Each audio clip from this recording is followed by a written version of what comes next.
YouTube. Shout out to everybody coming up in here as well too. Shout out to you guys coming up in here. What's up with you guys? I hope everybody's doing well tonight. Shout out to my people coming on X. Too, if you're on YouTube, make sure you go ahead, like, share, subscribe, share tonight's broadcast, click the notification bells, because trust me when I say this, and I do mean this from the bottom of my heart, YouTube is not going to send out any kind of notifications, guys. So definitely go ahead and click that notification bell. As we got Arthur up here, Andre, Kari, Mishada Baby. That's a long username. That's a very, very long username. Bernard, what's going on as well, too? I see pressure done fell up in here as well, guys. What's going on with y'all tonight?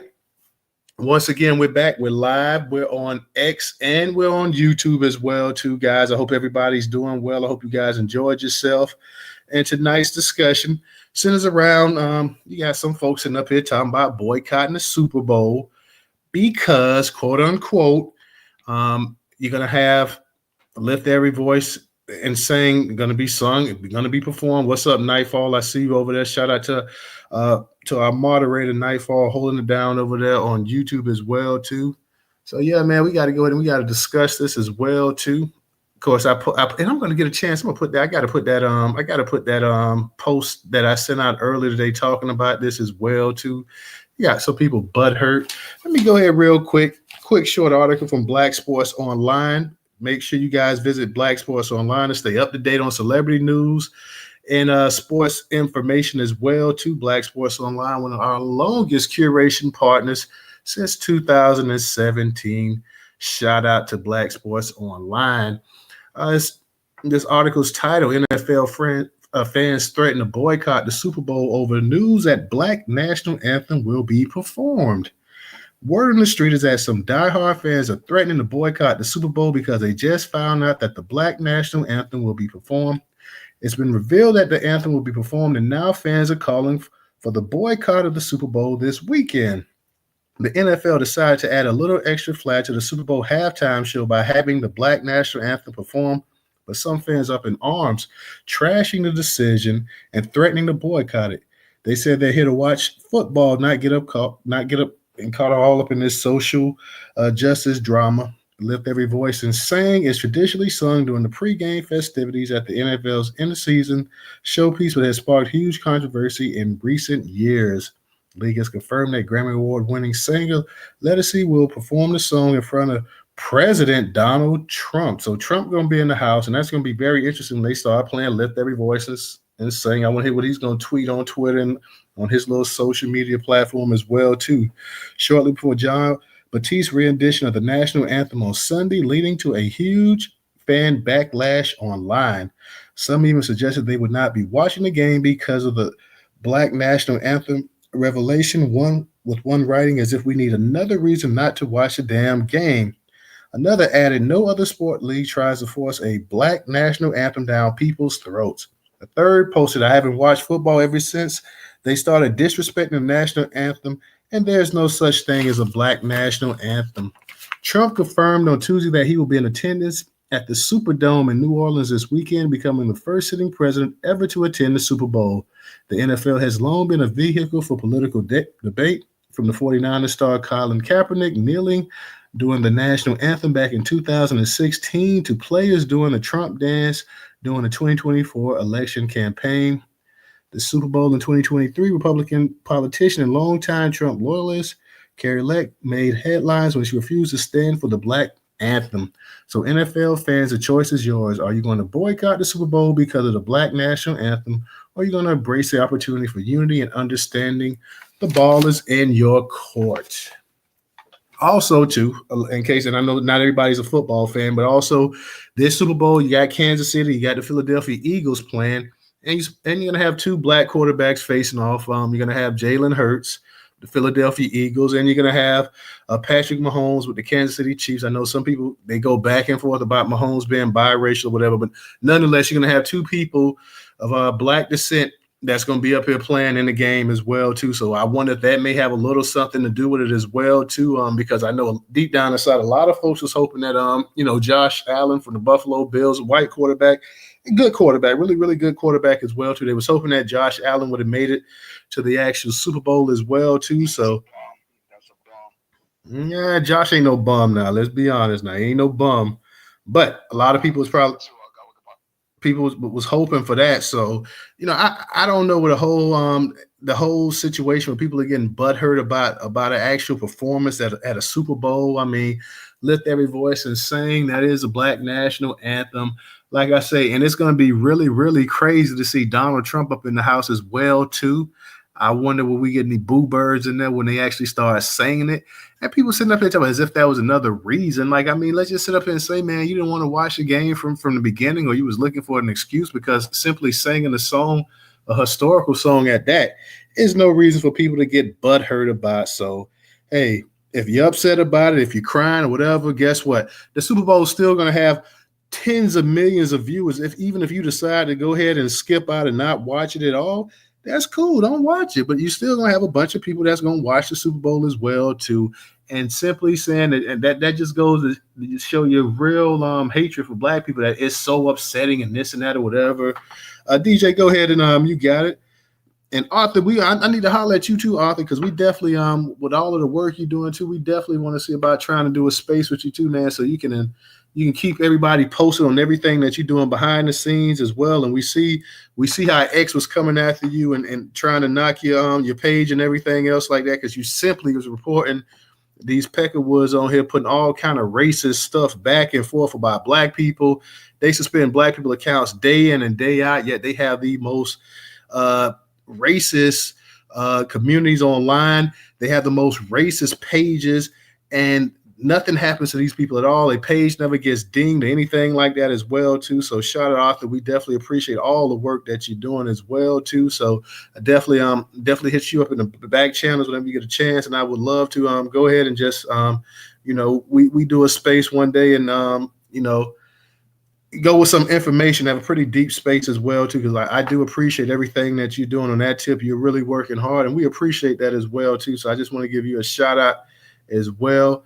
DJ was up here, so I don't know if DJ has some issues with the actual feed, because he dropped down. He was co-hosting and he got dropped down to listener. So DJ, if you're trying to come back up here, let me know, because you did have your hand up. You were going to speak, so I wanted to see what you had to say. But everybody, updates are in on the Android side. So if you guys got Android, you may definitely have to update your phone, because I see a lot of people disappearing like it's the Matrix around here as well too. So I just want to go ahead and put that out there. But yeah, man, we've heard whenever it's Black History Month, all the crazy people start coming out. Everybody starts getting upset. Now, the NFL knows that they have a long-rooted history of racism. So the NFL tried a few years ago, because they caught a backlash with the Colin Kaepernick as well, to the situation as well, too. Then you had the George Floyd riots and protests that took place nationwide, or really globally. And the NFL tried to get ahead of hold of that as much as possible. So then they started throwing little crumbs like this right here by playing Lift Every Voice and Sing. Normally it's a pregame type thing or whatever, but now they're going to do it at halftime, which is going to be crazy, because you're going to have that at halftime, and you're going to have Kendrick Lamar too. So, I don't know exactly how that's going to work or whatever, but nonetheless, the NFL is trying to stay ahead of it, because they know they fumbled the ball a long time ago on social issues and everything else as well too. And the NFL likes to play the game that they're not into the social issue realm or whatever, but the NFL has always been about social issues as well too. So like I said, you have a number of owners and a number of players as well too, because you got guys out there with their little MAGA shirts on and stuff like that. Nobody says anything about that. So now they're butthurt. They're upset about this situation, about a potential boycott of the NFL. And like I say, man, the NFL generally, when it comes Super Bowl time, that's big money time. Generally, they have over 100 million people going to watch this game. So if a few million people decide to sit out because, hey, a song that's going to last all of 3 minutes offends them, then, hey, let me go ahead and sit out. Nobody cares. Go ahead and sit out. You won't be missed. The game is still going to go on. Let me see what Nightfall say. Nightfall says, so Wait, they're upset about the Black Anthem, but not the 90% of black men they'll be watching and spending their money on it. Make it make sense. Hell, Nightfall, the vast majority of people that's going to be out there on the field are going to be black. And you wonder, like I say, and you wonder because this will be the second time. But this is going to be the second time in 4 years that you're going to have Jalen Hurts and Patrick Mahomes face off two black quarterbacks again. You know, and right now Mahomes is the face of the NFL. So you wonder if some of this stuff that people are crying about as well too, if it may not have something to do with the fact that hey, the two most notable people on the field, besides of course Travis Kelce, Taylor Swift's man, but you know the two people that's going to be under center and under the spotlight the most are going to be the quarterbacks, and both of them are black, or at least both of them have black ancestry. So I think that has a little bit of a thing to do with it as well too. Go ahead, DJ, you got it.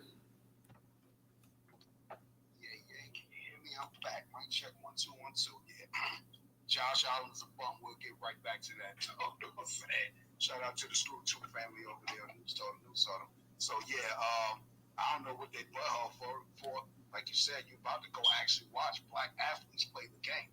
So if you're upset about the black national anthem in the month of February, where the Super Bowl just happened to be landing in nowadays this month, like you said, remember it used to be like towards the end of the January, third week of January, slide into February during Black History Month.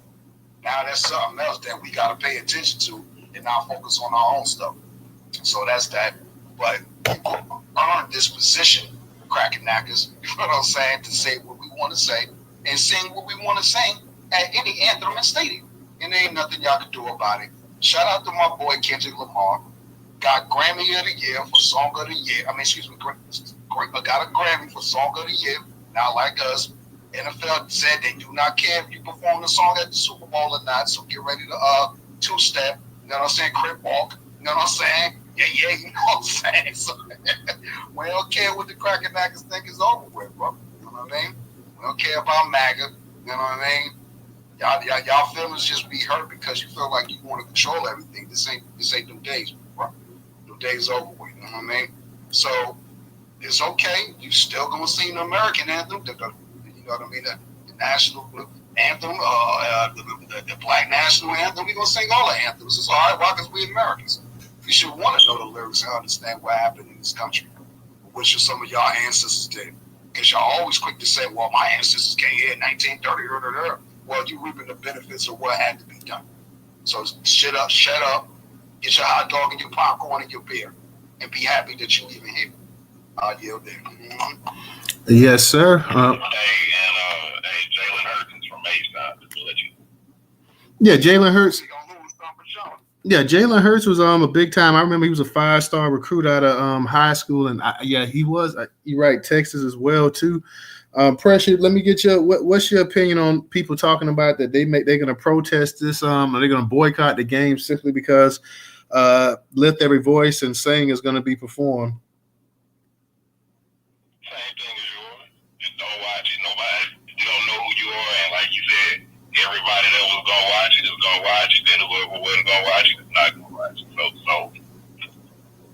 You think it might be a little bit of blowback, like I said, for the fact that the two players that play at the most prominent position, the biggest position in all of sports. We know Patrick Mahomes is trying to go ahead and win 3 Super Bowls in a row. That would be a first ever. That would be history in the NFL. And Jalen Hurts is trying to win him a Super Bowl as well too. Do you think, for the fact of the matter, because like I said, this is a couple years ago, these same two teams and these same two quarterbacks went against each other as well too, and it was one of the best Super Bowls I ever seen. Do you think that may have a little bit of something to do with it as well too? The fact of the matter that, hey, at the most prominent position in all of sports, you got 2 black guys in the most popular sport in all of America, going to be headlining this and everything else as well too. Do you think that that may have something to do with it, and people trying to use Lift Every Voice and Sing as a cop-out and an excuse to go ahead and talk about, hey, you know what, we want to protest the game?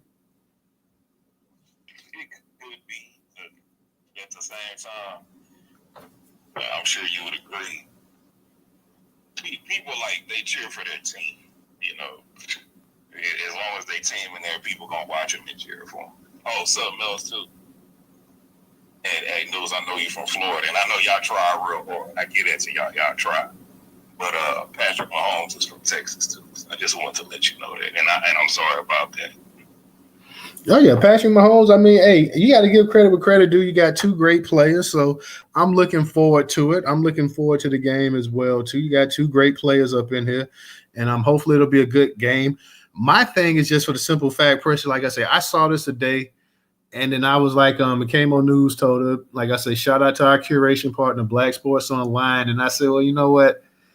Every time something happens, these people are quick to gripe and complain about protests and this and that or whatever. Years ago, you had Papa John sitting up here talking about the boycotts was no, he was talking about the kneel downs that they was doing with Colin Kaepernick was ruining his business and everything else like that. He kept opening his mouth. Eventually, you pretty much put, even though he's the owner, they pretty much put a muzzle on him and put him in the back so he wouldn't jack up the actual stocks for the actual company as well too. You've had people talk about the viewership went down and this and that or whatever because of the protests and yada yada yada, the kneeling and this and that or whatever. So whenever the NFL, and I'll give it to basketball. Basketball at least puts on the appearance that that we care or whatever. You do have one black owned in basketball, even though it's Michael Jordan. So they at least try to put on the appearance like, hey, we're an inclusive type league, and they are more so than the NFL. The NFL lets you know that they're a good old boy league, and they can always be a good old boy league. And no matter how much money these players bring them and stuff like that, it's never enough. They always trying to find a way to screw people over as well too. So I just had to put that in there. Let me read what my man Black Precious said real quick. Not Black Precious, but I'm sorry, Nightfall. He says, man, what a down year for MAGA. First, Caitlin Clark wins nothing. Taylor Swift wins nothing. Beyonce wins Country Album of the Year. Kendrick has a Song of the Year. Two black quarterbacks in the Super Bowl. Yes, that is a pretty tough pill to swallow. Brandon says on YouTube, says, as they should, we only have one national anthem. I haven't watched NFL for a long time and probably never will again. Joe Rodriguez says, there's a black national anthem. Of course there is. Let's take a knee. So we got some, and we got a few people over there that's a little unhappy over there on YouTube as well too. And Joe Rodriguez, apparently he doesn't like the black national anthem. And he said, let's do the reverse. Let's Colin Kaepernick and let's take a knee as well too. Let's forget why Colin Kaepernick was actually taking that knee, Joe. Let's forget the whole reason why Colin was actually taking that knee. Yeah. Hey, good news. You know why? You know what I'm not gonna take a knee on? What's that? This man getting shipped across the border. I ain't taking a knee for that. Oh.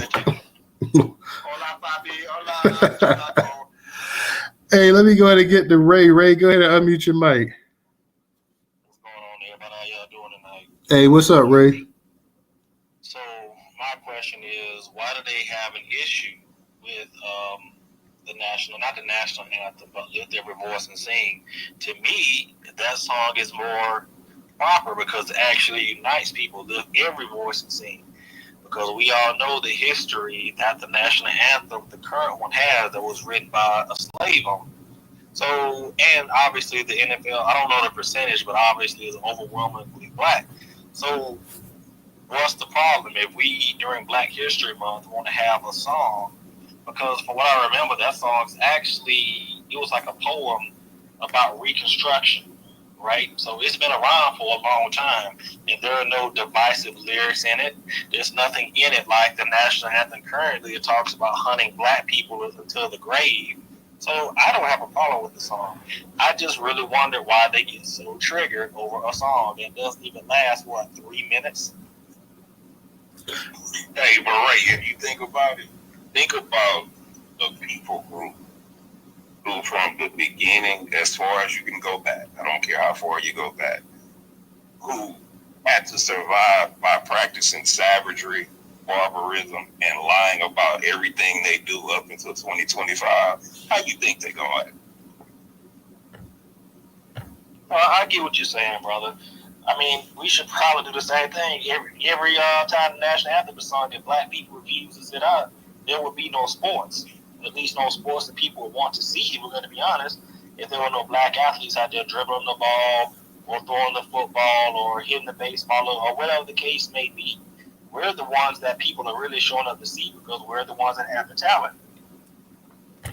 I see a comment on YouTube, and Boot Tribe says symbolism is not going to help us, bro. I wish our people would stop pushing for stuff like this. I agree. Symbolism is not going to do anything for black people. You and I are in 100% agreement there. But here's the thing. Black people didn't ask.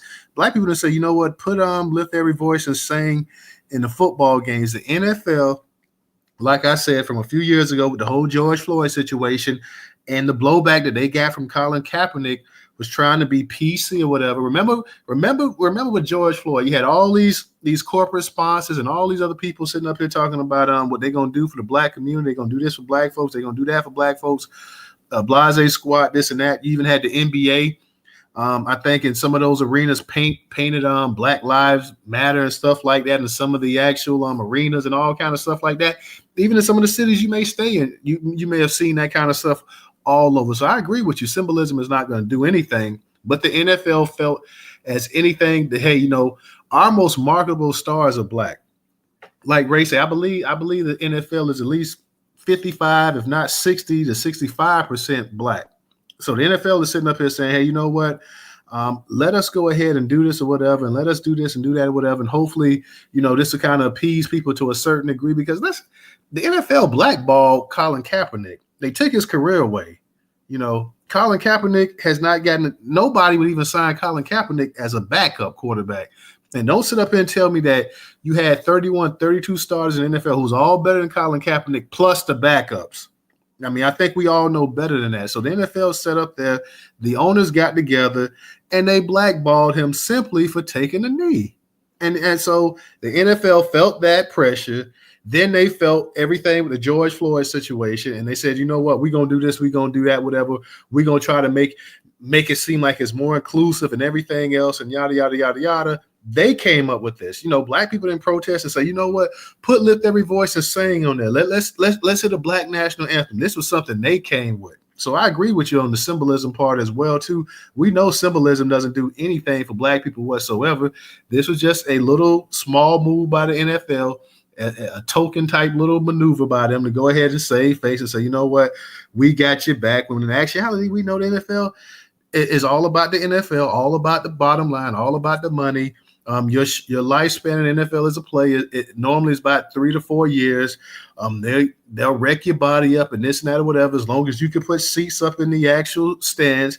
This is the same league for years. When the whole thing about the concussion and the CTE came out and people suffering massive brain injuries and they were covering it up and this and that, whatever. They did everything in the world to say, hey, this wasn't true and this and that. The NFL knew about CTE years before anybody in this room and the media in general knew anything about it. They had been hearing about that stuff for years. And when you start having Hall of Fame players like Junior Seau and them offering themselves off and leaving letters saying, hey, study my brain. And you had a number of other players, guys that were Pro Bowl caliber players, big time players, started committing suicide and saying, hey, my brain is not functioning right. And you had that movie with Will Smith, Concussion, where he played the actual doctor that actually came up with the diagnosis. Then things started to change a little bit. Matter of fact, the NFL was promoting that this year was the lowest they ever had in terms of concussions, I think, since 2015. So, the NFL is all about the bottom line, which is their dollar. And hey, it's a business, and we understand that as well too. But the NFL's business and their merchandise, so to speak, are the actual players. Nobody comes to see the owners or the referees or the cheerleaders, for that matter, as well too. The NFL and any sports league, the whole thing, the commodity is the actual players. That's why you're starting to get these guys making this huge amount of money. Go ahead, Pressure. You got it. I think DJ was ahead of me. Okay, well, DJ, you got it. Yeah, I know Pressure. It's all good. You know what I mean? The homies is coming from Texas. Shout out to Texas, but always remember the vast majority of recruits come from Ruckus. Let's go. That's any sport. You know what I'm saying? Especially the NFL. Jersey boys in the building. You know what I'm saying? Let's go. But hey, at the end of the day, if you're mad, you're mad. Can't do nothing about it. It's Negro Week, aka Black History Month. Shout out to our ancestor Carter G. Wilson for putting it together so we can always remember where we came from, where we went through, and where we going. So if the cracker knacker, maga laga, whoever knacker want to be mad about it, well, turn. All you really gonna do in reality, and this is how you know they lying, because every year the Super Bowl viewership just increase. Go look up the Nielsen sound scan, meaning the viewership for TV ratings, and look up the Super Bowl every year, even since Colin Kaepernick. The viewership ain't been down to that. That's a stunt. Now basketball, on the other hand, their viewership is down for real. You know what I'm saying? And it ain't looking good, to be honest with you. You know what I mean? But football, ain't nobody gonna miss the two best players in the NFL right now. One going for a three-peat. You feel what I'm saying? Taylor Swift gonna be in the building. You mean some of y'all Swifties gonna miss it because over the national anthem? Black national anthem? Swifties gonna miss the football game? Nah, they lying, bro. Half of these MAGA men is Swifties, bro. You feel what I'm saying? I don't know none of Taylor Swift music, so I ain't repeating it. I mean, no comprende. Beyonce had the best album, Taylor. That's all I got for you. You know what I mean? So at the end of the day, they mad over the Black national anthem during Black History Month. Two black quarterbacks going at it. They from Texas, probably got ancestors from Galveston, son. You know what I'm saying? Precious son. You know what I'm saying? Yeah. You know what I mean? What they gonna do about it? Nothing. And the Super Bowl in New Orleans. So you definitely better shut up. What y'all gonna do about it? It says sit there with your popcorn and your beer, and look, check it out. I'm gonna tell you what they're gonna do. All they're gonna do is turn the volume down or turn the TV off for 3-4 minutes when the Lift Every Voice is being played. That's all they're gonna do. Is turn right back. So maybe check the ratings from when the Black Anthem comes on for 5 minutes to see how many people turned off the NFL or turn the volume down. Well, you can't tell if someone turned the volume down, but see if anyone changed the channel. Just for like 5 minutes and click right back. You can clock that viewership, yo. Nielsen SoundScan ratings, man. So at the end of the day, my cuz Patrick Mahomes is gonna get this three-peat. No way in heck. The Philadelphia E-Girls, and God bless everything that happened with that airplane in Philly too, because that's a tragedy. But ain't no way the E-Girls, even with Saquon on the team, he a giant Penn State knackers, man. Come on, Nitty Line knacker. No, you're not winning that, because I'm a giant and Patrick Mahomes my cousin, and we getting this third ring, man. You can't stop greatness, man. This is Jordan in the making. Y'all better look at it. This is it. You know what I'm saying? Y'all gonna miss greatness? You know what I'm saying? Because of the Black national anthem, white people, Spanish people that's mad because y'all can't kicked out the country. You know what I'm saying? Asian people, y'all don't care about the sports. Y'all be to yourselves. Y'all do anime or whatever. So, hey, man, it is what it is. And just let me get my 2 cents in, because I know we're going to have to click it off in a couple minutes. Josh Allen is a bum, son. I don't understand why people big him up. You trash, B. You know what I'm saying? Shout out to my Buffalo family, though. You know what I'm saying? But you're not going to win with him. Trust me. Because if he was really like that, ain't no way in heck you would have let Patrick Mahomes run down on you in that just last AFC Championship. It was somewhat close, but not really. Because when you say you elite, you know what I'm saying? You went in that game by double-digit numbers. And you could tell by that game right there, it's a strong possibility Philly could win. Because no way in heck, in any shape, size, or form, Kansas City played their best defense in the AFC Championship. They almost cost the loss of the game. But who kept it balanced? Patrick Mahomes and Kelsey and Worthy and all these other players. Pacheco, you feel what I'm saying? A.J. Brown, he might show up finally. He might finally show up and get some crazy pass. Could get a touchdown here too. But they're not going to win, bro. You know what I'm saying? And I know some folks might be thinking, well, you know, this game already fixed all this other stuff. Whatever. You know what I'm saying? 3-peat, son. Just know that I'm taking all Pepsi challenges in case someone want to lose their bread or whatever. You know what I'm saying? Word up. Let's go, man. All right. I think Pressure. I think you are next, and then Ray and anybody else that wants to speak as well too. We're just simply talking about the fake outrage. You got people sitting up here mad because the Black National Anthem "Lift Every Voice and Sing" will be performed at the actual at the Super Bowl halftime show to go along, I guess, with Kendrick Lamar as well too. So that should be one hellified halftime show, I guess. Go ahead, Pressure. You got it. Just a couple of things real quick. Oh, my sister was one of Jalen Hurts' teachers when he was in high school. So let you know that. Well, unknown the family history. But I'll move on and go with what I want to talk about. But I want to touch on something you said, News, that I would give a person maybe a 10th to 11th grade education to understand that the human brain is not made for impact. So it floats in liquid. It's protected by bone, and it's the slowest organ to recover from trauma. So I'm saying that to say, when you were talking about that African doctor that brought up, like, I guess he concedes the phrase CTE or whatever. You can go YouTube this or Google this.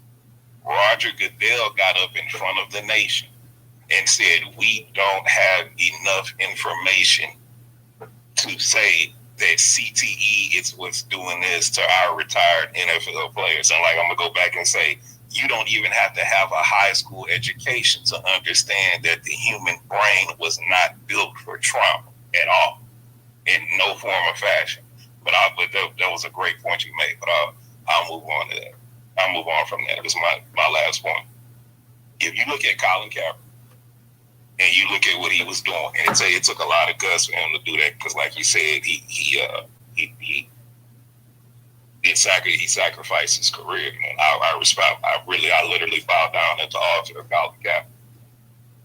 But a lot of white people, and even me, we got taught this in school. You got taught about the Boston Tea Party, right? And white people were one of the most pivotal moments in American history, and whatever. You took a bunch of criminals and psychopaths and racists that took it upon themselves to protest the injustice by the British. Well, if Colin Kaepernick if he was so wrong, you know what those people should have done? They should have just obeyed the British and listened to what they said, do, and went home. And I'll mute up and listen. Real talk. Let me go ahead and get it to let me get the professor, and then I'm gonna get to you, Ray. I see Professor. We got a new speaker up here, so let me go ahead and get the professor. Y'all make sure y'all go ahead and retweet the space out. Definitely, I want to hear what some of the fellas got to say about this, and any of the sisters as well too, because I know a number of y'all gonna be watching the game this weekend as well too. So feel free to come on up here and speak. Ray, go ahead. I'm sorry, Professor. You got it. Go ahead. Yeah, thank you, there, Newstoter. Good to see you in space again tonight, brother. And this is a very good space right here, very good topic. I was actually talking with DJ Total about this topic last night because it's been all over the internet about how these people don't want to hear the Black National Anthem. You keep seeing all over the internet about it's only one national anthem, and that this Black American national anthem is a division, another way to separate us. That this shouldn't be at the NFL Super Bowl. Yep, Professor, you went out. You still there? Can you hear us, Professor? Professor, we done lost you. You may have to drop down and come back up. Yeah, Professor, I'm gonna drop you down real quick and bring you back up. Black Pressure, y'all can hear me, right? Yeah, I can hear you fine. Okay. I'm gonna put Professor on my Verizon account, get him off that Metro PCS. Professor, I'm gonna drop you down for a second. Let me see if I can drop you down real quick and have you come back up. He says drop me down. I'm gonna remove you from Like I'm stuck in the matrix my damn self. Like it ain't letting me do it. Okay, hopefully I think I got you. Okay, I got you now, Professor. That's why you accepted the co-host. Like, what the hell is this space? Like, I can't honestly, I don't know what's going on with this space tonight, guys, because I can't even like I've been trying to tweet stuff out and whatnot. Like, I can't, it won't let me like write anything or anything like that. So, Professor, I'm gonna see if I can. Hey, thanks, Black Pressure. Yeah, put me on your plan, man. Go ahead, Professor. You got it now. Yeah, y'all, that thing just for some reason it dropped me right out of space. That's crazy, man. I'm telling y'all, this app here is nothing but the shitter. Excuse my French. But so going back to this anthem, it's been all in the spaces that they don't want this anthem to be a part of the NFL festivities. They feel like this is a divisive issue that we're trying to continue to separate ourselves. Why is it that we got another anthem for a group of people that's trying to make themselves be special? You know, you see all these type of comments out here, and this goes back to once again where white people feel like that they have to be in control of everything, that they should be the dominant group over everything, including the music that pertains to us, including anything that is good for us. They feel some kind of way about it, y'all. And I'm telling you, it's nothing but jealousy. Anything that pertains to us, that's good for us, that relates to us, these folks hate it. And it just goes to show you, if you ever hear anything about the government saying, hey, we're going to give Black Americans reparations, you will see these folks go into a frenzy. Because look how they acting about a song. See? So that tells you they don't want to see Black Americans with anything, even a song that relates to our people. Because we know that the Star Spangled Banner does not relate to us. And they keep trying to throw that out there, that's the only song that should be on display, is that one. That we should only sing that song. And so then you see the other comments like, well, if you're gonna do that, then what about a Hispanic national anthem, or what about a Asian national anthem? Everybody, let me say this to you, and you all know this. Any of these other groups they keep throwing out there about Hispanics having a song, or Asians having a national anthem, or Indians, Native Americans having a national anthem. Did any of those groups ever suffer slavery, or were they ever enslaved in this country? If you can tell me that they were, then yeah, let's give them a song, right? But what group was enslaved in this country? Only one that I can think of. So, with that being said, like I said, if anything relates to us that is good, that benefits us, they are going to go into a frenzy about it, and they cry all over the internet about it, and they cuss and they moan, and so it's very laughable, total. I've been laughing at these comments, man, about this anthem.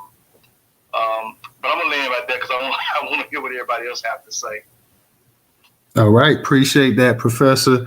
And like I said, for whatever reason, I was trying to like tweet something and write something out, but X won't even. I can't write anything right now as well too. So I don't know what's going on.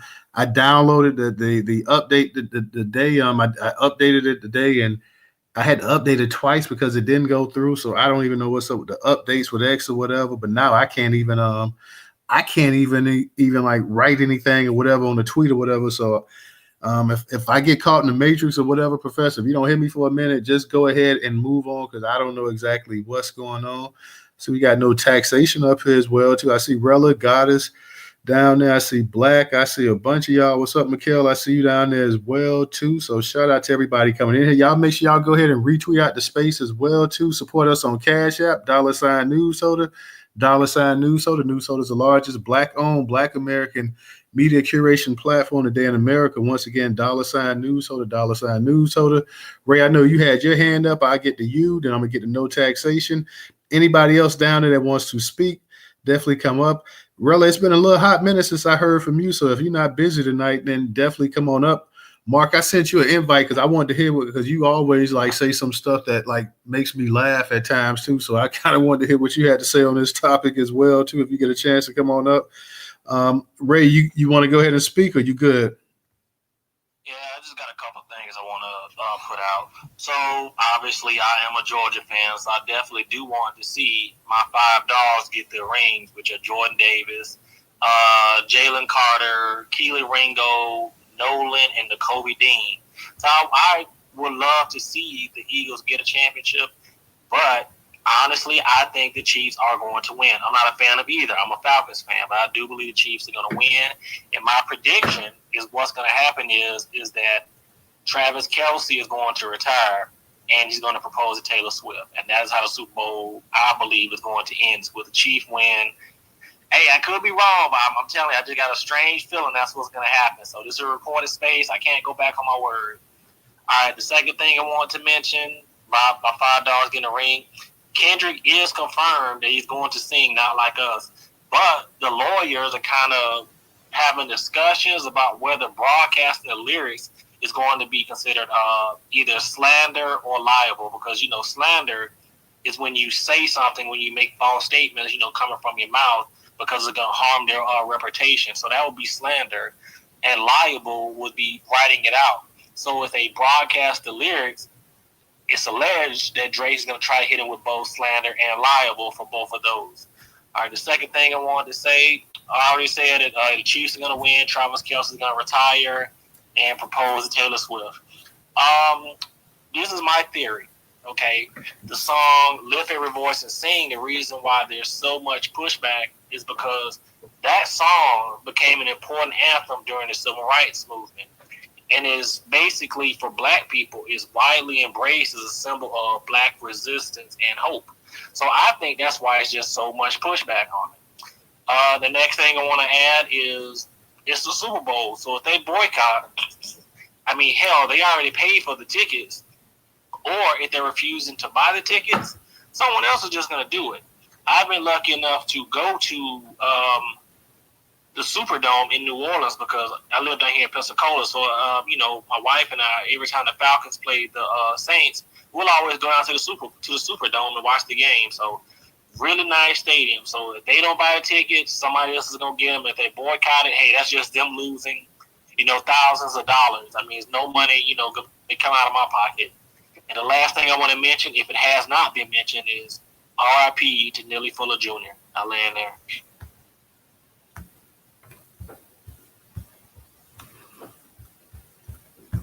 Right, I am in the Matrix. Let me try to. I think News might be in the Matrix. Yeah, if he's in the Matrix, y'all. If he's in the Matrix, then no taxation, you can go. Ain't no tax. Hey, Ray. Ooh, Lord have mercy. You said a mouthful, and I got to agree with 99.9% of everything you said, with one exception. How do you know that K-Dot didn't write a whole new rhyme to the song, to the beat? He could have wrote something else. He's a bad boy. He know what to do. He ain't gonna get K-Stuff. I don't think he is. I doubt if he that boy. I doubt it. And I do hope he writes something else that is slamming, that applies to what's going on today. So that's just my thing. So that's that 99.9. You right about the rest of it. I think I'm with you. I'm an Alabama ASU girl. So, shut up. Jalen finna win. And he finna show some stats. But I do think the Chiefs gonna pull it out. I believe that. And they've been asking that man about that white boy about Taylor Swift, and he won't answer. So, that's up in the air. But the rest of it, you right on point. But don't say, hey, everybody in the room, News, if you can hear me. Hey, I just got out the Matrix. So what's going on? No taxation. Hey, I'm talking. You come back just in time. You heard? Did you get to hear what Ray said? I heard what Ray said. I heard what you guys said. I couldn't respond because I was in the matrix. Oh, okay, okay. Hey, everybody else. I hope everybody is well. Peace and blessings to everybody. Um, Here's my thing.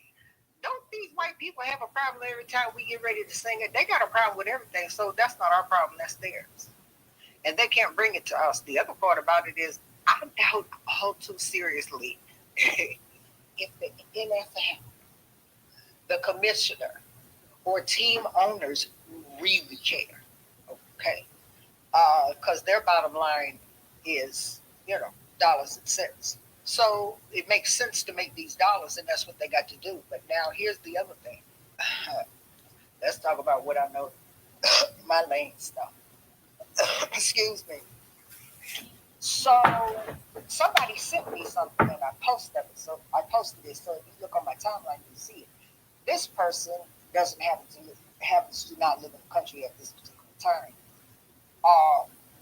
The Secretary of Defense sent out a directive that says they're not going to do not participate. Y'all not going to hold any Black History Month stuff. Well, the people done got together and did it anyway, which is, they're going to do that. But for him to have said that after his boss, the commander in chief, see, let's talk about protocol. The commander in chief said twice on mainstream media, 2 times, that all this DEI stuff don't affect our Black history stuff. And here's what I want y'all to know why I'm telling you that. And it coincides with these people threatening to boycott. Let them boycott. People don't care about that. NFL ain't lost nothing. It's not Trump. What we see coming at us, because they got us in our sights, y'all. It's not Trump that has us in our sights. It's the people around him. It's always going to be the people around him. Hear me when I tell you this. So when you get ready to attack, find out where the source is, because the source, 99.9% of the time, will not be Trump. It'll be the people that he owes and the people on his team. Pay attention to his chief of staff, which is a white lady. I forget her name. And underneath her is Stephen Miller. He's a snake. Susan Riles. Yeah, her. And Susie is, she from Florida, big white woman. Everybody knows Susie, okay? Susie in there, been in there, that's what she do. She run campaigns, she gets winners. She's a winner. And hopefully she will have enough sense, not just to keep him out of the fray, but, and this applies, I'll tell you why it applies to us, but to keep any type of something that's going to tarnish his legend out of the fray. So what can tarnish his legend? Because it ain't been tarnished yet. They say the man got convicted of all these different types of things and stuff that he's about. What it could be would be us, because we have that kind of power. We didn't pay attention to the fact that they told us he was a felon, but he did. We didn't care. And Democrats cared. Black grassroots didn't care. And our word outweighs them now. Our word, black grassroots, let me repeat myself.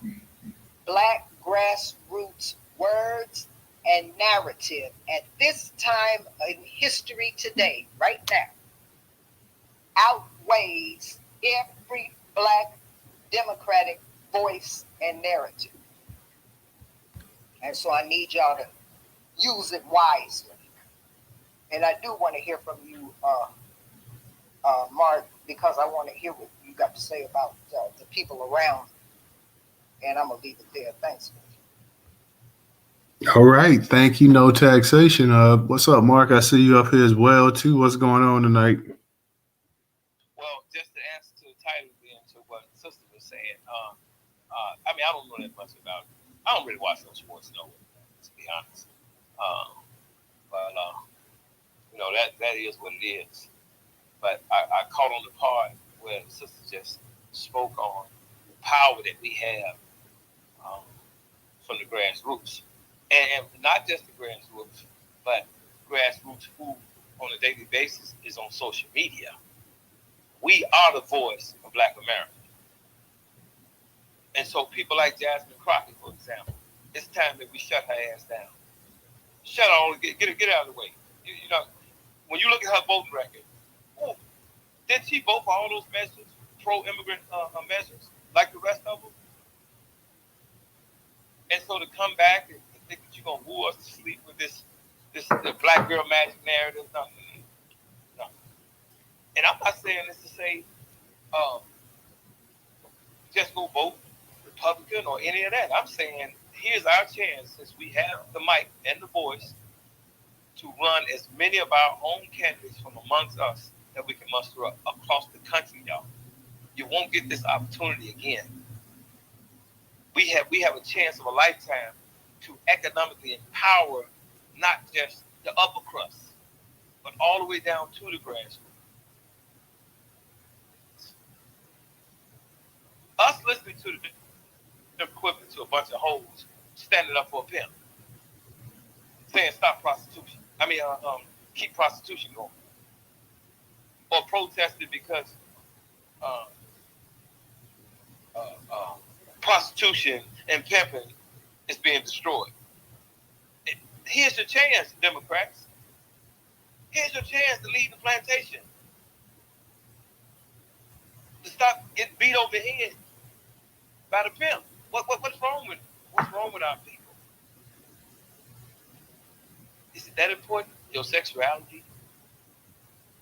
Is this whole talk of white women's rights, because they ain't got shit to do with you for real.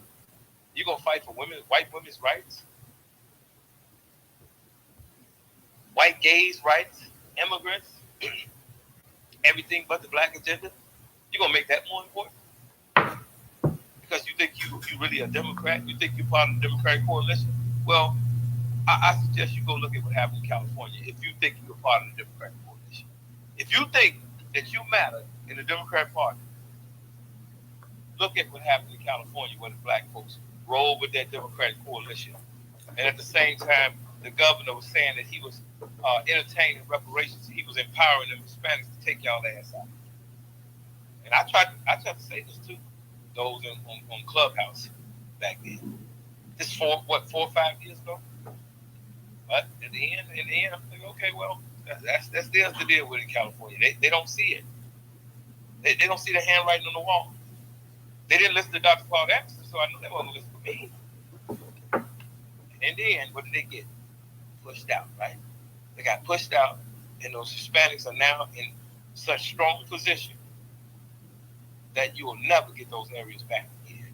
Just like in Florida where Luke and them are.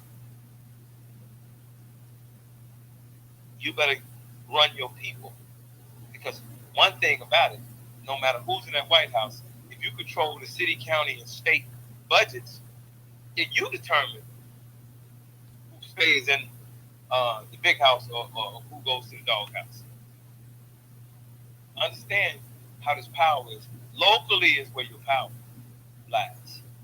Local is where your resources are. But you keep electing Masons and Eastern Star sorority fraternity who are to the Democrat Party. Or even if they're on the right, they're beholden to everybody but you. They're beholden to AIPAC. And so the solution is to run your people from amongst you.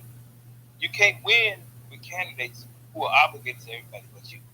You won't get any resources from them just because they're black. It won't happen. Voting for them just because they're black. Here's your chance. The last time we had this chance, and I know some may think I'm crazy for saying this, Reagan tried to give you this stuff on a civil platform. All these access to resources, Reagan was trying to give it to our people when you go back and listen. In his dumbness, he was giving it to you. He was telling you, get off these welfare programs that Johnson been had you on since the 60s. Read Section 3 instead of Section 8. get in on this money because this welfare stuff is over. These grant programs and all these other welfare programs. Come into ownership. Go back to who you were during the days of Tulsa. This is what indirectly he was saying. We never hear.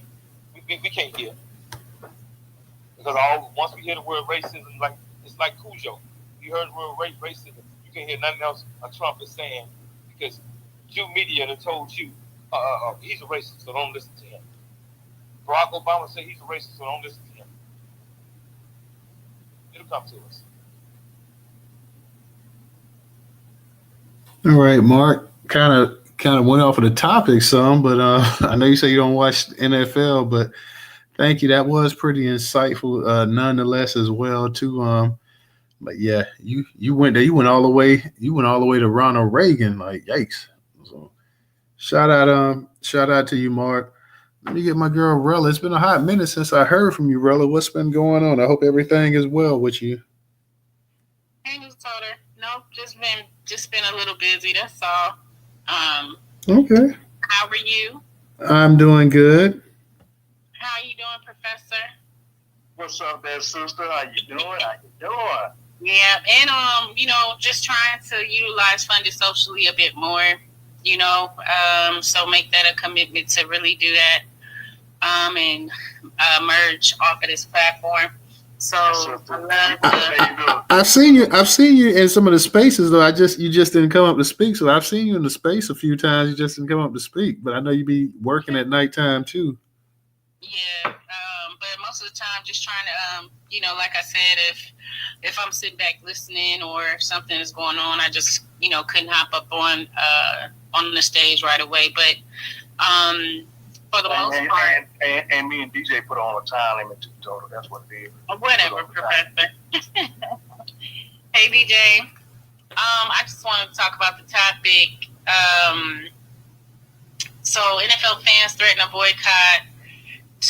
to boycott the Super Bowl over the national anthem. The national anthem is the Black American national anthem. It's actually the Negro national anthem, and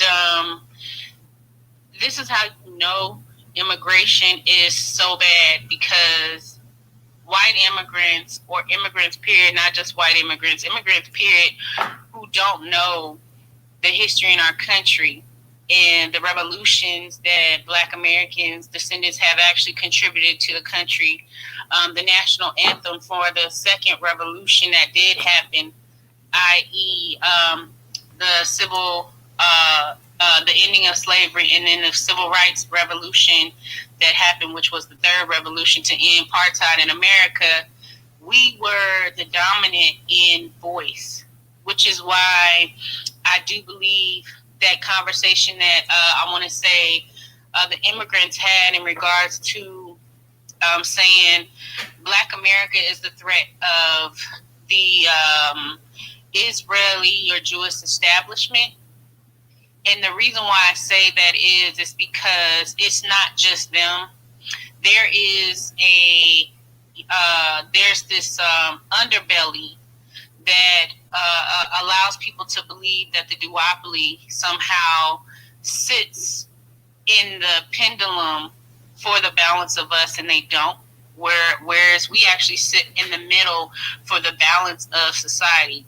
That's why humanitarianism, philanthropy work, education, and the conversation around even what happened with Colin Kaepernick always is going to sit from off the morals of Black Americans, because of the fact that we always see the right of things and fight for those things.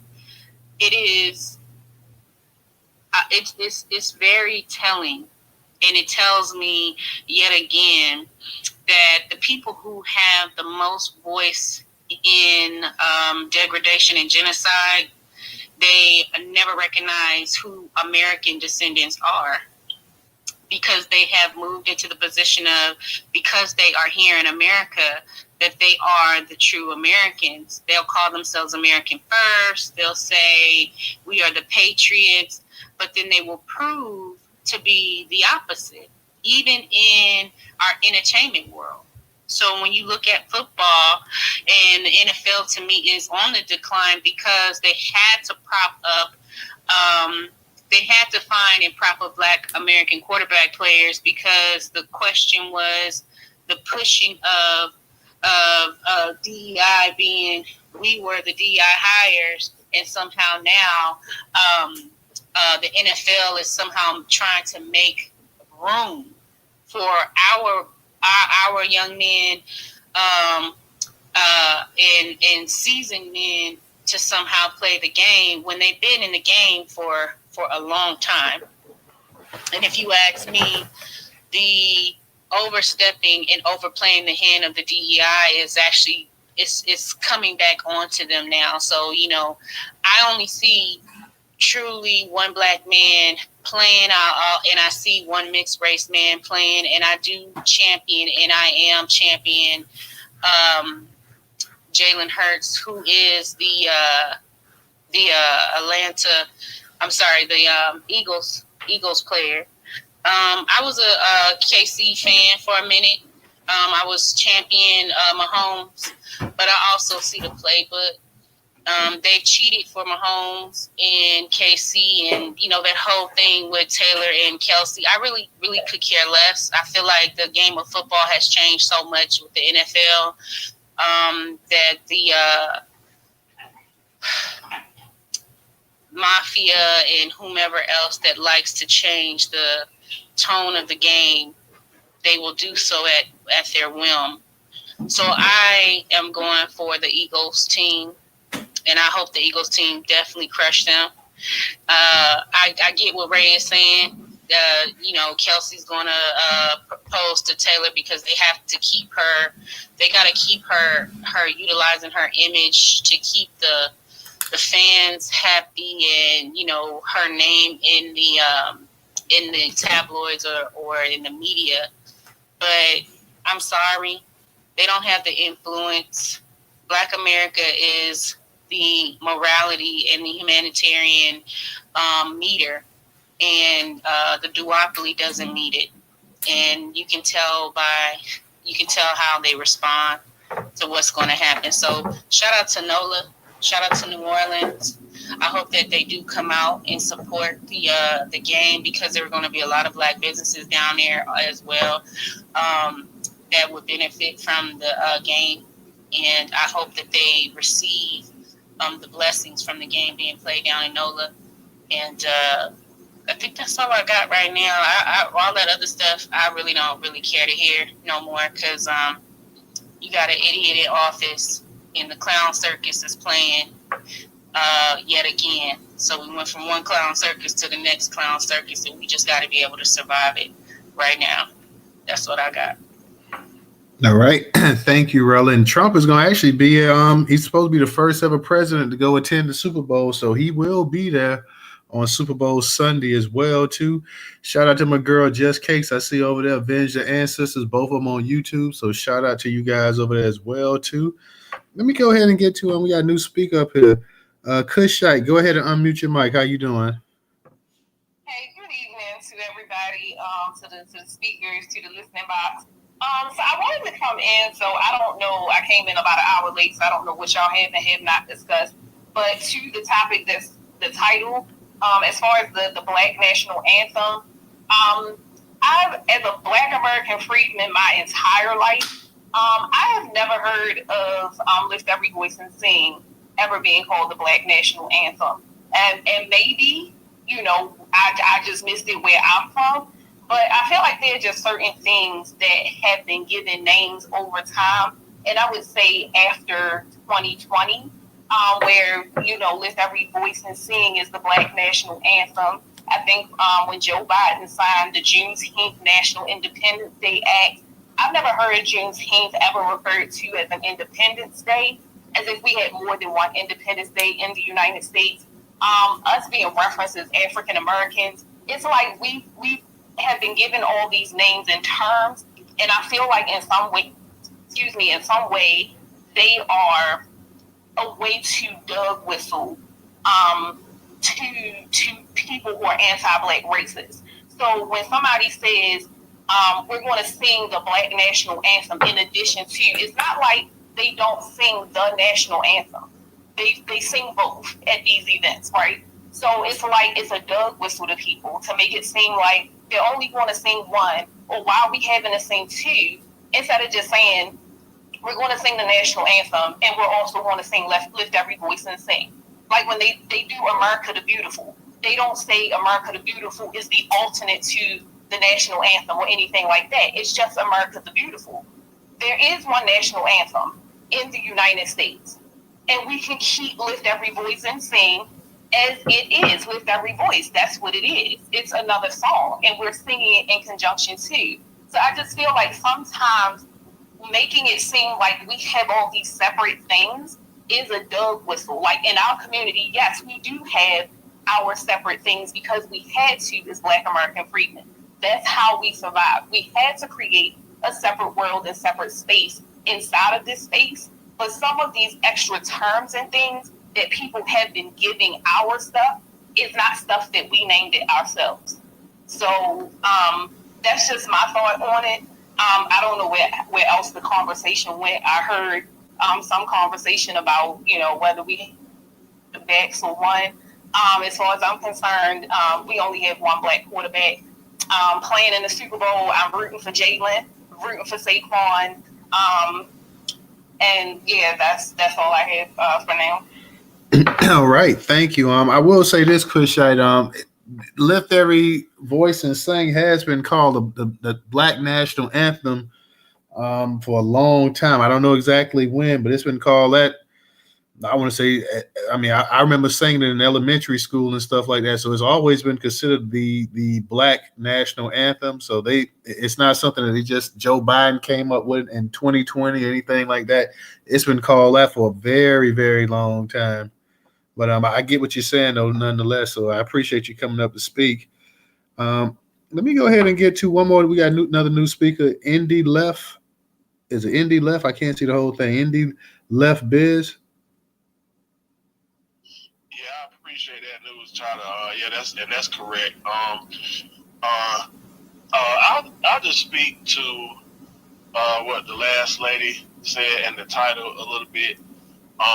I don't know how old she is, but I agree with you, News Trot. I'm 44, and it's always been called the Black National Anthem that I remember from elementary school, just like you, and in my family, and just being involved in civics, community civics or whatever, NAACP, different Black events, but it's always been called that. And I want to give it another tone.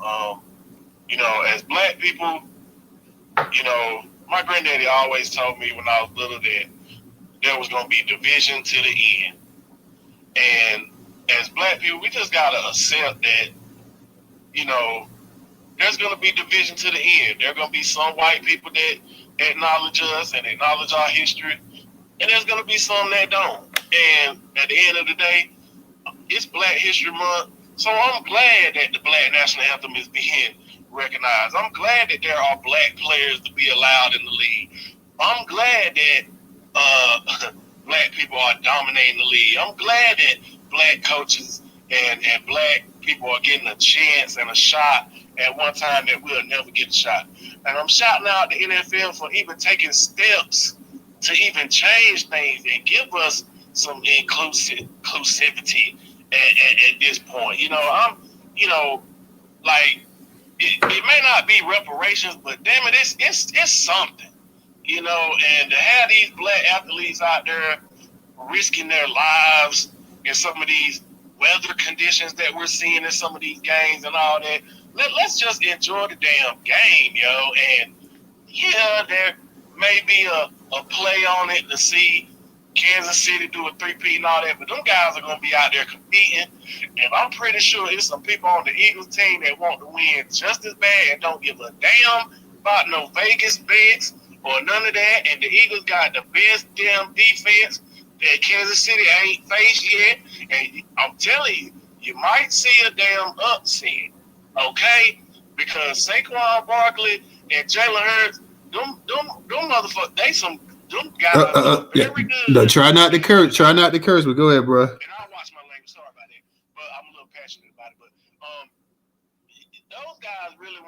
win too. And Jalen Hurts, he has a all black team around him of black women are his agents and everything. So let's not spoil this with racism.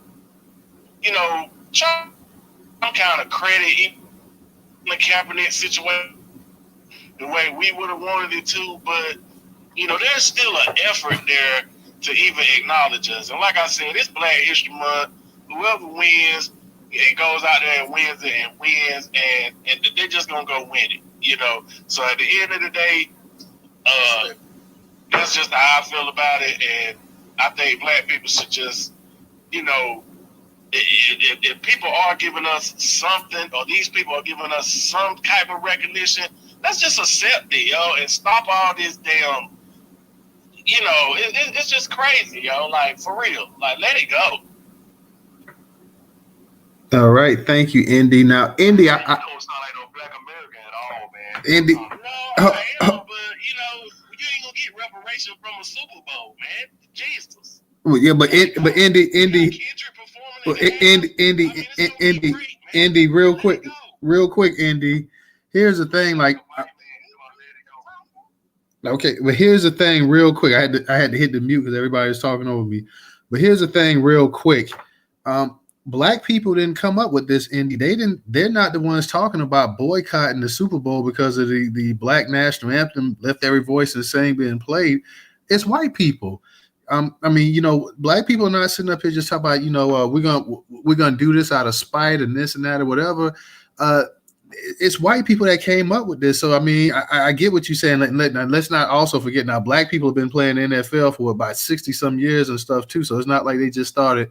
They just got there. Now they start really in the past 20 some years really started getting a fair chance of playing quarterback. So even though you had some black quarterbacks, Cunningham and Warren Moon back in the day, for the most part, they would keep those jobs lily white, and they would come up with every kind of excuse in the draft, the downgrade of black quarterback and this and that. Because here is the thing: at one time, they considered black men not intelligent enough to play the position. The quarterback's supposed to be a thinking man's position, and you have to process information quick. So they're trying to say that black men didn't have the capabilities. The same way they used to say about offensive linemen, because offensive linemen are generally really smart, and they can make and they're more of the defensive linemen are more athletic, but they're the more of the brainiacs and stuff like that. We talked at one time, black men weren't smart enough to play offensive linemen. They weren't smart enough to play quarterbacks. They weren't smart enough to be head coaches. They weren't smart enough to be executive assistants, and they weren't smart enough to be GMs and stuff like that as well too. So it's not black people complaining about. But hold on, Indy, hold on. Oh, don't cut me off, Indy, don't cut me off, bro. Don't cut me off, Indy, you cut me off. Okay, brother, you cutting me off now. We all let you speak and stuff like that, and you speaking over the host. So don't cut me off. Yeah. I don't know if your phone can hear me or not, but here's the thing that I'm saying is that it's not black people complaining about this. It's white people complaining about this. It's white people sitting up here talking about, that this is divisive. That. But that's the title of the room, brother. What are you talking about? That's the title of the room. That's the title of the room. That's what the title is. Well, we didn't. Hey, but here's the thing. And you constantly cut me off too, bro. Like, we got to have a little bit of decorum here now. They're the ones that came up with this. We didn't come up with this. We sitting up here and we're talking about the issue that they're having. So it's not on us. I get what you're saying. You're passionate and whatnot, but you need to take that up with white people. We didn't come up and say this right here. We didn't bring this up or whatever, nothing like that. And I didn't mention reparations because, first, I would never conflate a football game or a sporting event with actual reparations. That's something totally different and all as well too. But they came up with this. They're the ones crying and whining and complaining about this or whatever. Like you said, I'm going to watch the game because I always watch it. But they're the ones sitting up here crying and complaining about a song that. How old is every voice? Lift Every Voice to Sing. Yeah, so they're the ones coming up with it. So they're the ones that got the issue. We ain't got the issue. I don't have the issue with it. So I mean that there it is, what it is. I know Ray. Ray, you was up here. You had your hand up too? You want to go ahead and speak, Ray? You there, Ray? Yeah, can you hear me? Yeah, I can hear you. Sorry, I got in my headphones. I'm trying to multitask right now. I just wanted to let everyone know it's being reported that Irv Gotti has passed away at 211 everyone in space. Whoa! Wow! I know it has nothing to do with the space, but definitely wanted to put that out. And on some lighter news, which I think is a little funny. Guess who was? Say again. Y'all rest in peace, Irv Gotti. Yeah, rest in peace. I'm sorry to hear that. Wow. And saying that Irv Gotti passed, I think he was 56, 54, something like that. And on some lighter news, the newest person to, I ain't gonna say promote, but endorse Kendrick Lamar is the American Heart Association. They actually just posted on their social media, since, obviously he's performing at Super Bowl, that Kendrick Lamar is not like us, has 101 beats per minute, and is the right tempo for hands-on CPR. So, I mean, Drake cannot catch a beat when the American Heart Association is out here throwing shade on him.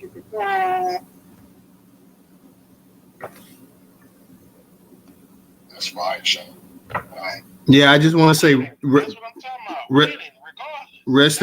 rest in peace to Irv Gotti. I'm sorry to hear that, and condolences to his family as well too. Thank you, Ray, for letting us know that as well too. Let me, Kushat, I know you had your hand up, so I'm gonna go ahead and get back to you. I'll get to Rella, Professor, No Taxation as well too. I kind of lost the order of things, but I know Kushat, you were next. But go ahead and unmute your mic. Oh, okay, yeah. So I just wanted to say, let me put my hand down while I'm at it. But I just wanted to say that when I said that I haven't heard it called the Black National Anthem, Lift Every Voice and Sing, I'm saying outside of the Black community. So when I said what I said, I grew up in an all-Black community. So in the Black community that I grew up in, yes, I heard it there. Like everybody else, we all sang in elementary school, whatever. But I just feel as though there are certain things of our community, of our culture, that we've seen go mainstream, especially after 2020, and has been commercialized, and now it is being weaponized. So what was in a safe space in our community, whether it's the Black National Anthem, again, us being used as the face of DEI, when DEI does not equal Black, we are not the primary beneficiaries of something that was intended for us. All of these things have been weaponized against us. So that's, what I was saying. It's not that I haven't heard the term, or that I think that Black people haven't used it. I'm saying outside of our space, we haven't used it. Or it wasn't used outside of our community in that way. So I just wanted to clear that up, if that makes sense. Okay, well, thank you. It's no problem. Like I say, in elementary school, I heard it refer to that as well too. And I was in elementary school in the 80s and the early 90s, so that I definitely heard of it then. Ray, and not to get, I'm gonna get back to because I'm gonna get to Rella, but Ray, you said Irv Gotti was 45. He can't be no 45 years of age. That can't. 50. 50. Okay. Yeah, he's 54. Oh, okay. I'm like Irv got to be in his 50s. I'm like 40. I thought you said 45. I'm like, okay, no, ain't no way he's no 45 now. But appreciate that. Report saying too that he's actually suffered another stroke and he's actually on life support. So still actually say a prayer for him on that note. Okay, well, hopefully, I hope that he pulls through or whatever as well too. So I definitely he's still a relatively young man, and I hope he pulls through and gets back and gets back to his loved ones and everything. So let's hope that he pulls through. DJ said his source. What I'm looking at is from the Hollywood Reporter, which was 3 minutes ago. They said he died. And look at TMZ. If TMZ said it, then it's a fact. So find TMZ, see what they say. Okay, copy. I mean, yeah, I'm not in it down. I keep that I'm in the military. Let me go ahead and get to blogs real quick, just to add a little that on, right. You got to be careful. A lot of these blogs, That's why I try to stay off Facebook. Is so much of that stuff. It's like, yo, this person died. That person, you think like, oh, what happened? It ain't even true. And kind of find out a lot of these people that are running their own, like, you know, supposed to be that social media person, or, you know, whatever artist you like, they don't even run their own pages. So it's like they sold their pages to like tethers. Check. Like I say, check TMZ. If TMZ says it, then one way or another, TMZ, they will know. Oh no, he definitely had a stroke. That's for sure. No, that's no argument there. But that part, I'm not sure. It ain't. I don't know. You said the Hollywood Reporter posted it 3 minutes ago. Knock on wood, still. No, but go ahead, man. Yeah, let me go ahead and get to Rella. Once again, for those that can support us on Cash App, $Newstoter. I cannot put it in the Jumbotron tonight. I don't know what's up with the phone, period, because I can't like nothing. I can't write anything. So I'm gonna have to, once this space, and I'm gonna have to go ahead and turn this phone off and on because I don't know what's up. But Rella, go ahead, you got it.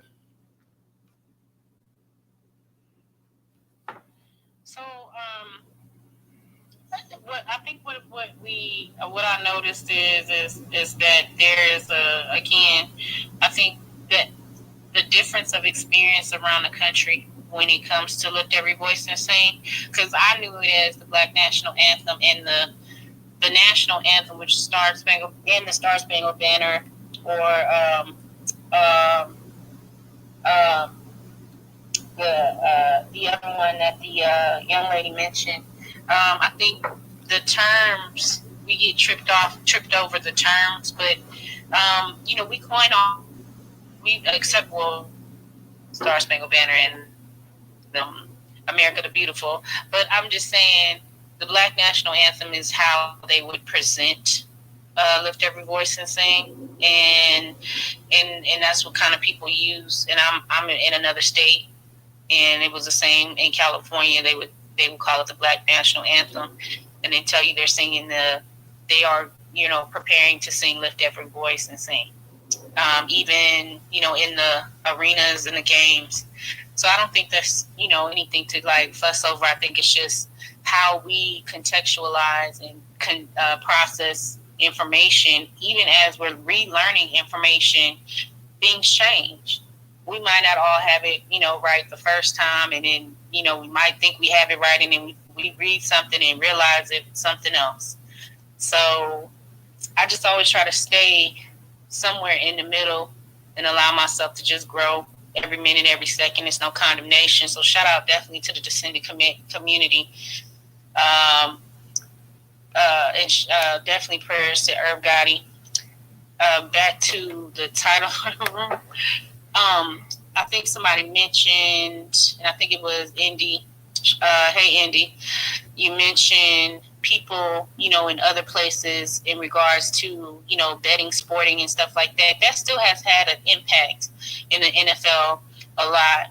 And I think that you saw the impact of what organized crime looks like, you know, being used in the NFL. I think that is why you could see referees cheating for Kansas City when it came to the Texans game, or you can see the tight end who just so haphazardly so that Lamar Jackson and the Ravens did not get a chance to actually be the competitors in the game. Yes, we see it as the game for those of us who have been lovers of football or who come from maybe football families. But I pay attention to, objects, characteristics, things that we know that control these sporting events, whether it's football or basketball or tennis or whatever. There are always someone, you know, behind the scenes pulling the major strings. So I do agree that we're going to always watch the game. I just think that I hope that the Eagles still succeed regardless of what the refs do or whoever got paid, and that they do triumph over Kansas City. So that's kind of where I stand. Oh Lord! Everybody thinks that they just deliberately cheating for real. There was some missed calls, but I I don't think they go out every game. Oh, we're gonna make sure Kansas City win this thing. I'm sorry. Kansas City has been the best team over the past 5 years. They've been the best NFL teams. I don't know about all this cheating stuff like that. And the dude that dropped the pass, yeah, he dropped a wide open easy pass that would have put Lamar would at least tied the game. Now Buffalo would have had a minute and 30 at home with Josh Allen to go in and possibly still take the lead and win the game. So I don't know if how that game would have ended, but I just don't. Yeah, I think a lot in a lot of sports. I think the favorite teams do get sometimes favorable calls and stuff like that, but I don't think the referees sitting together saying, you know what, we're gonna make sure that Kansas City gonna win because Patrick Mahomes is the best quarterback in football at this point in time. So I mean, it just whenever he has a ball, there's a realistic chance that they're gonna win the game. But I feel you, Rella, because we all do it. You know, I do it with my team too in college football. When Florida State, if they get a bad call go against them, I say the refs are cheating and stuff like. So I understand, I get it, I definitely get it, but I think this is going to be every Super Bowl that the Kansas City plays in, with the exception of one they lost to Tampa Bay, is pretty much a close game, and this is going to be a close one too. And I wouldn't be surprised if Philadelphia don't win this game by running the ball down their throat and Saquon and Hurts kills them with their legs. So I wouldn't be surprised on that as well too. So I think it's going to be a close game. Let me go ahead and get to no taxation. No taxation, you got it. I can't wait for this game. I went and got my food today because I do the Super Bowl. I really do. Listen, I do that Super Bowl. I don't care what nobody says. Even during the boycott, I did the Super Bowl. What I really hope is that nobody gets hurt because they've been playing pretty rough this past season because I'm a football fanatic. So I don't like to miss a game. I won't miss a game. And now that my team, Washington, look like we can do something now. So I guess I better go on and get my sports package so I can keep an eye on it. Because I ain't been keeping my eye on them because we've been losing for decades. They got rid of Snyder, and they untied. You know what it was, news? They had Doug Williams' hands tied, and I said that. I said if they untie Doug Williams' hands, because he's front office, you know, and let him go down there on that field like he wants to, it'll be a different game, and that's what he's doing now. We got a real quarterback and stuff, and they done put some people around him, and we looking good. So I like football again. I didn't even watch the game because we was losing so bad. Here's my thing. I think another part of this is the climate of the country. Yes, they do this every year, but I'm watching the tone of the country because we do have another administration. And the administration, a major portion of what the president's job, the president of the United States of America, commander-in-chief and leader of the free world, is to set the tone for the country. Okay? So I'm watching how the tone is being set. I'm only watching on our stuff, you know, how I do. And so far, I haven't seen the president do anything or say anything against us. I have not kept up with the last couple of days' executive order, so I have to go and look and see anything that way. I wouldn't be surprised if they don't run Musk off because they said he's around there to the Medicare place. And, you know, it's a lot of white people on Medicare. It really is. That's boomer stuff, you know. And so that's voting stuff, you know. And so they can't really take too many chances on that. But, he'll fool around with the IRS, which don't mean nothing. But my thing is this. Are these people, because see news, I don't even know the people that even saying they're threatening to boycott the Super Bowl. Are these the same rebel rousers? Or are these new people? And my question to you is,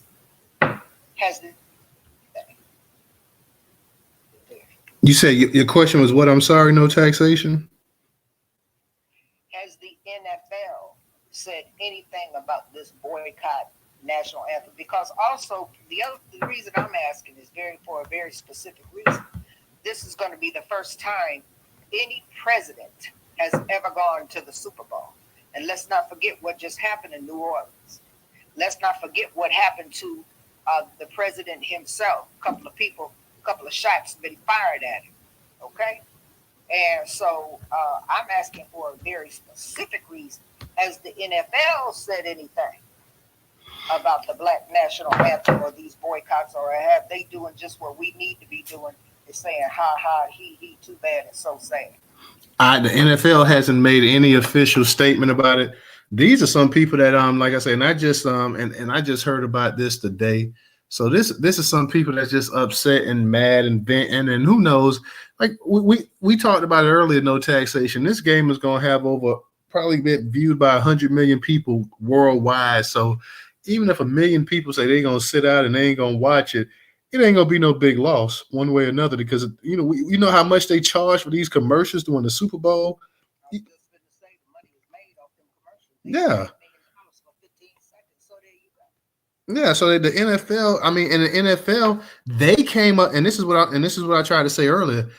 Black people didn't go up to the NFL and say, "Hey, you know what? Can y'all put lift every voice and sing?" And no, they came up with this. This is a way of them doing the whole thing with George Floyd and everything else, because, like I said, there was a blowback with the Colin Kaepernick situation, and this was, quote unquote, their way of trying to do some kind of, I guess, social justice or whatever by bringing this in and showing diversity or whatever.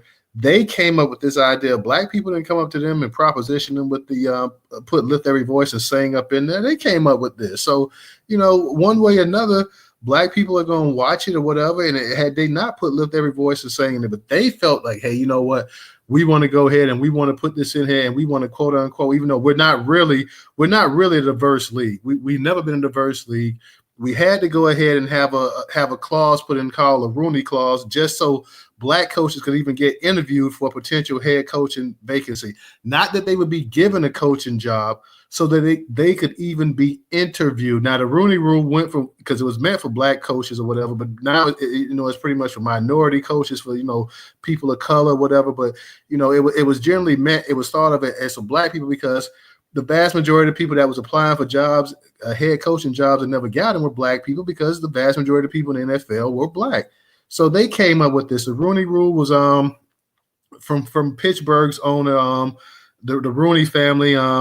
They came up with that idea, the Rooney Rule, because for the most part, you had the Black people that were coaching and as assistant coaches, and they never got a realistic shot at being a head coach in the NFL. So they came up with it. The NFL went ahead and adopted this policy. So the NFL's never been a diverse league.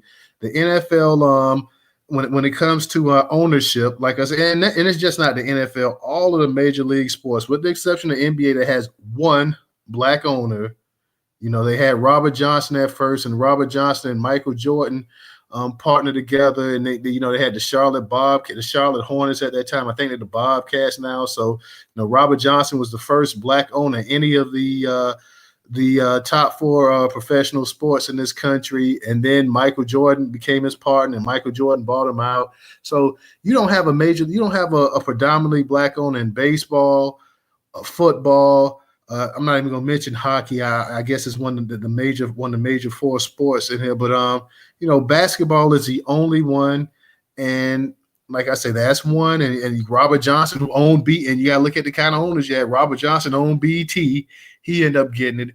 And then at the greatest basketball player of all time, Michael Jordan, ended up coming in as a equal owner and everything, and took share of it or whatever. So you don't have any type of diversity when it comes to ownership. Now, you may have some Black people that have a fraction of ownership in there. Yeah, you got Venus Williams, Serena Williams. I think they had a piece of it. They got a small piece of the Miami Dolphins. I believe Usher had a small piece of Cleveland or one of those teams as well too. So yeah, they take. Magic Johnson has had a small piece of, I don't know, about 4 or 5 different leagues and stuff, like 4 or 5 different teams. And then you got Jay-Z, who had of course, with the Brooklyn Nets, when it was the New Jersey Nets, Jay-Z had that. And he was vital in actually getting them to actually leave New Jersey to come to Brooklyn. And as soon as they did that, Jay-Z pretty much sold his stock and hightailed it and left as well, too. So you have really no ownership in any of these leagues whatsoever.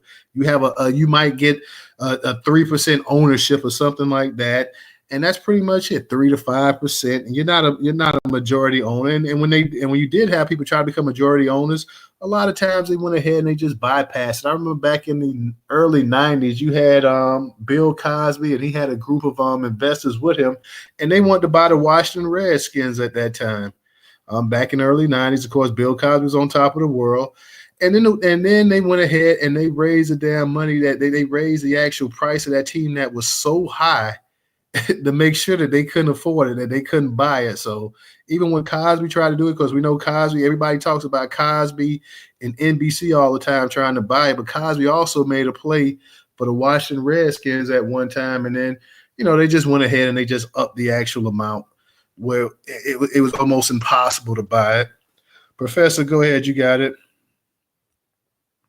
Yeah, thank you, that Newstoter. And I've been sitting back just listening, enjoying everybody's points, and a lot of great points made by everybody, except the one person that I know is not a Black American that's sitting up here at the speaker telling us that we winning, but you're not winning. We winning, but you're not winning, Indy. You're somebody else pretending to be us. Like that song say, they ain't like us, well, you ain't like us. And I can tell the moment you came up here and started talking with them talking points, I said, this dude is one of those others. Black. You ain't gotta like what I said, brother. I don't give a damn what you think. I know you don't give a damn, because I don't either. And that's why I know you lying up here trying to pretend to be one of us. You're not winning. We are winning.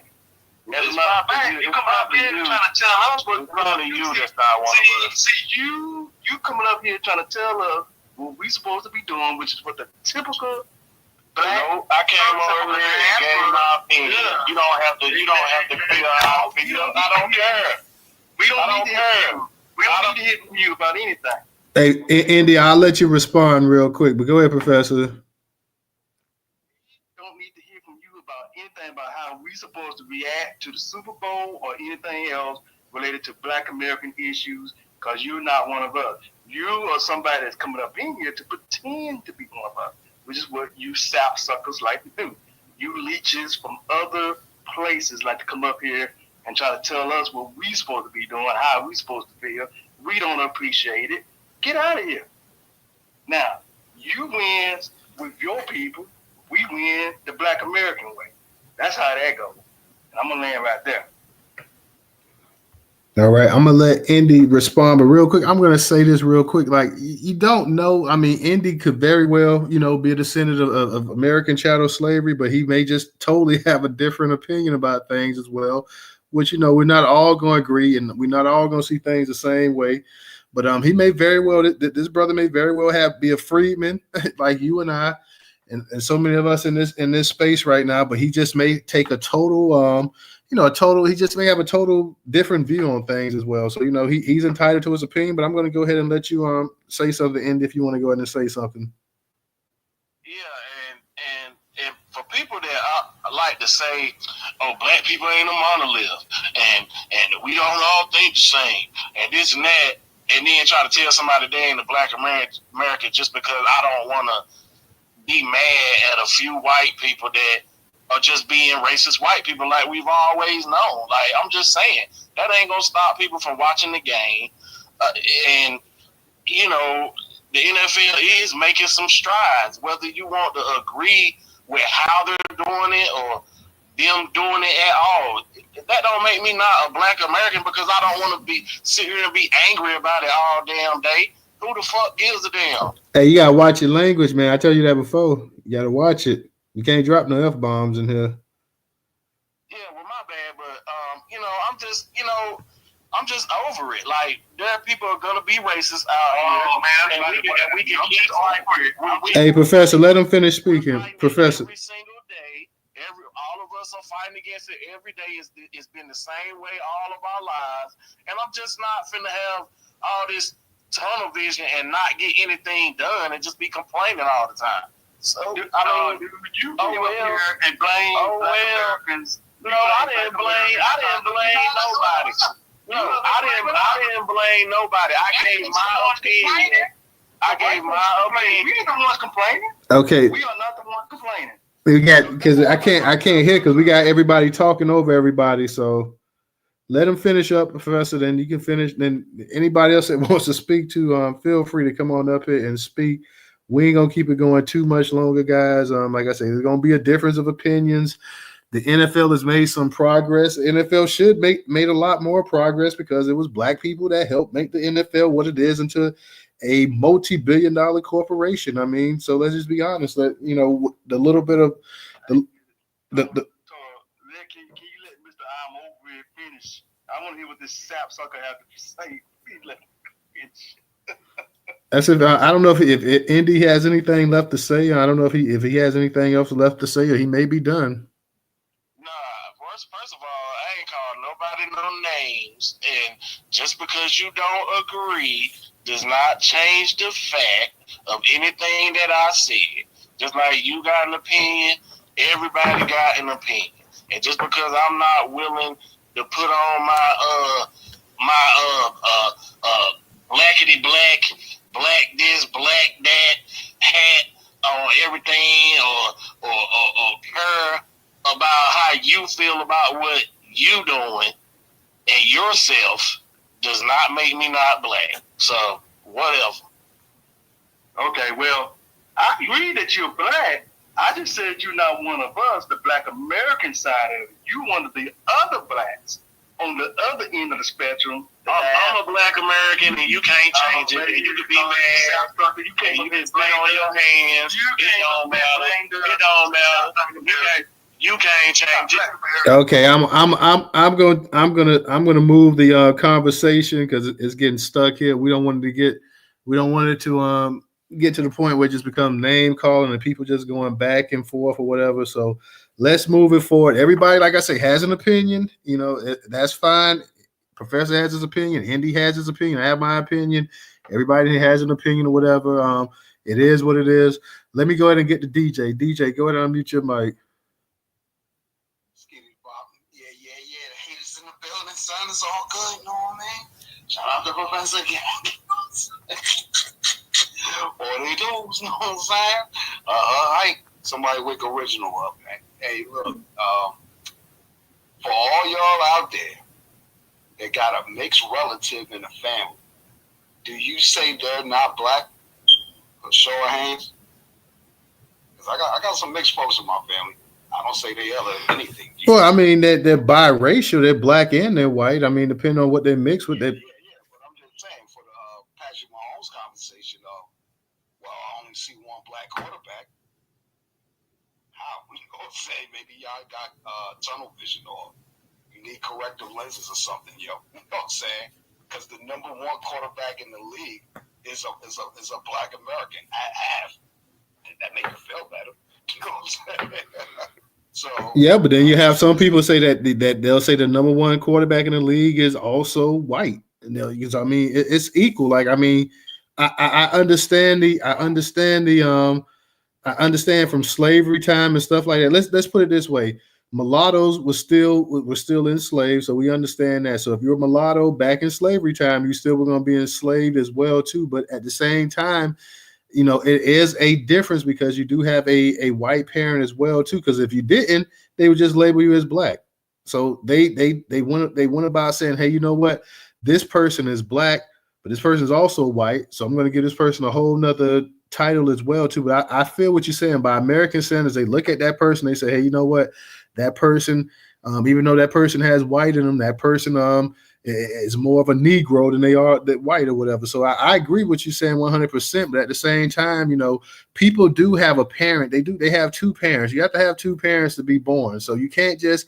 I don't get upset. People get upset when they especially a lot of black people. They get upset. And they say, you know what, that person they don't want to be black and this and that. And I'm saying, well, that person is mixed too. I mean, say what you want to. And I know when we get into the religion aspect as well, people say, well, you are what your father is and this and that. Well, you are what your mom is too. If your mom carries you in her womb and you pass through her body, she gives birth to you. We can't just sit up here and ignore that DNA. I mean, religion, I have nothing. Practice religion however you want to. Okay. At the same time, it takes two to make a child. So you can't just ignore, also what somebody else is mad. I know people, sometimes they see a mixed person like Shamar Moore. He had a child from a white woman. People, oh, he should knew better than why he going yeah, Shamar Moore is mixed. He is mixed. Okay.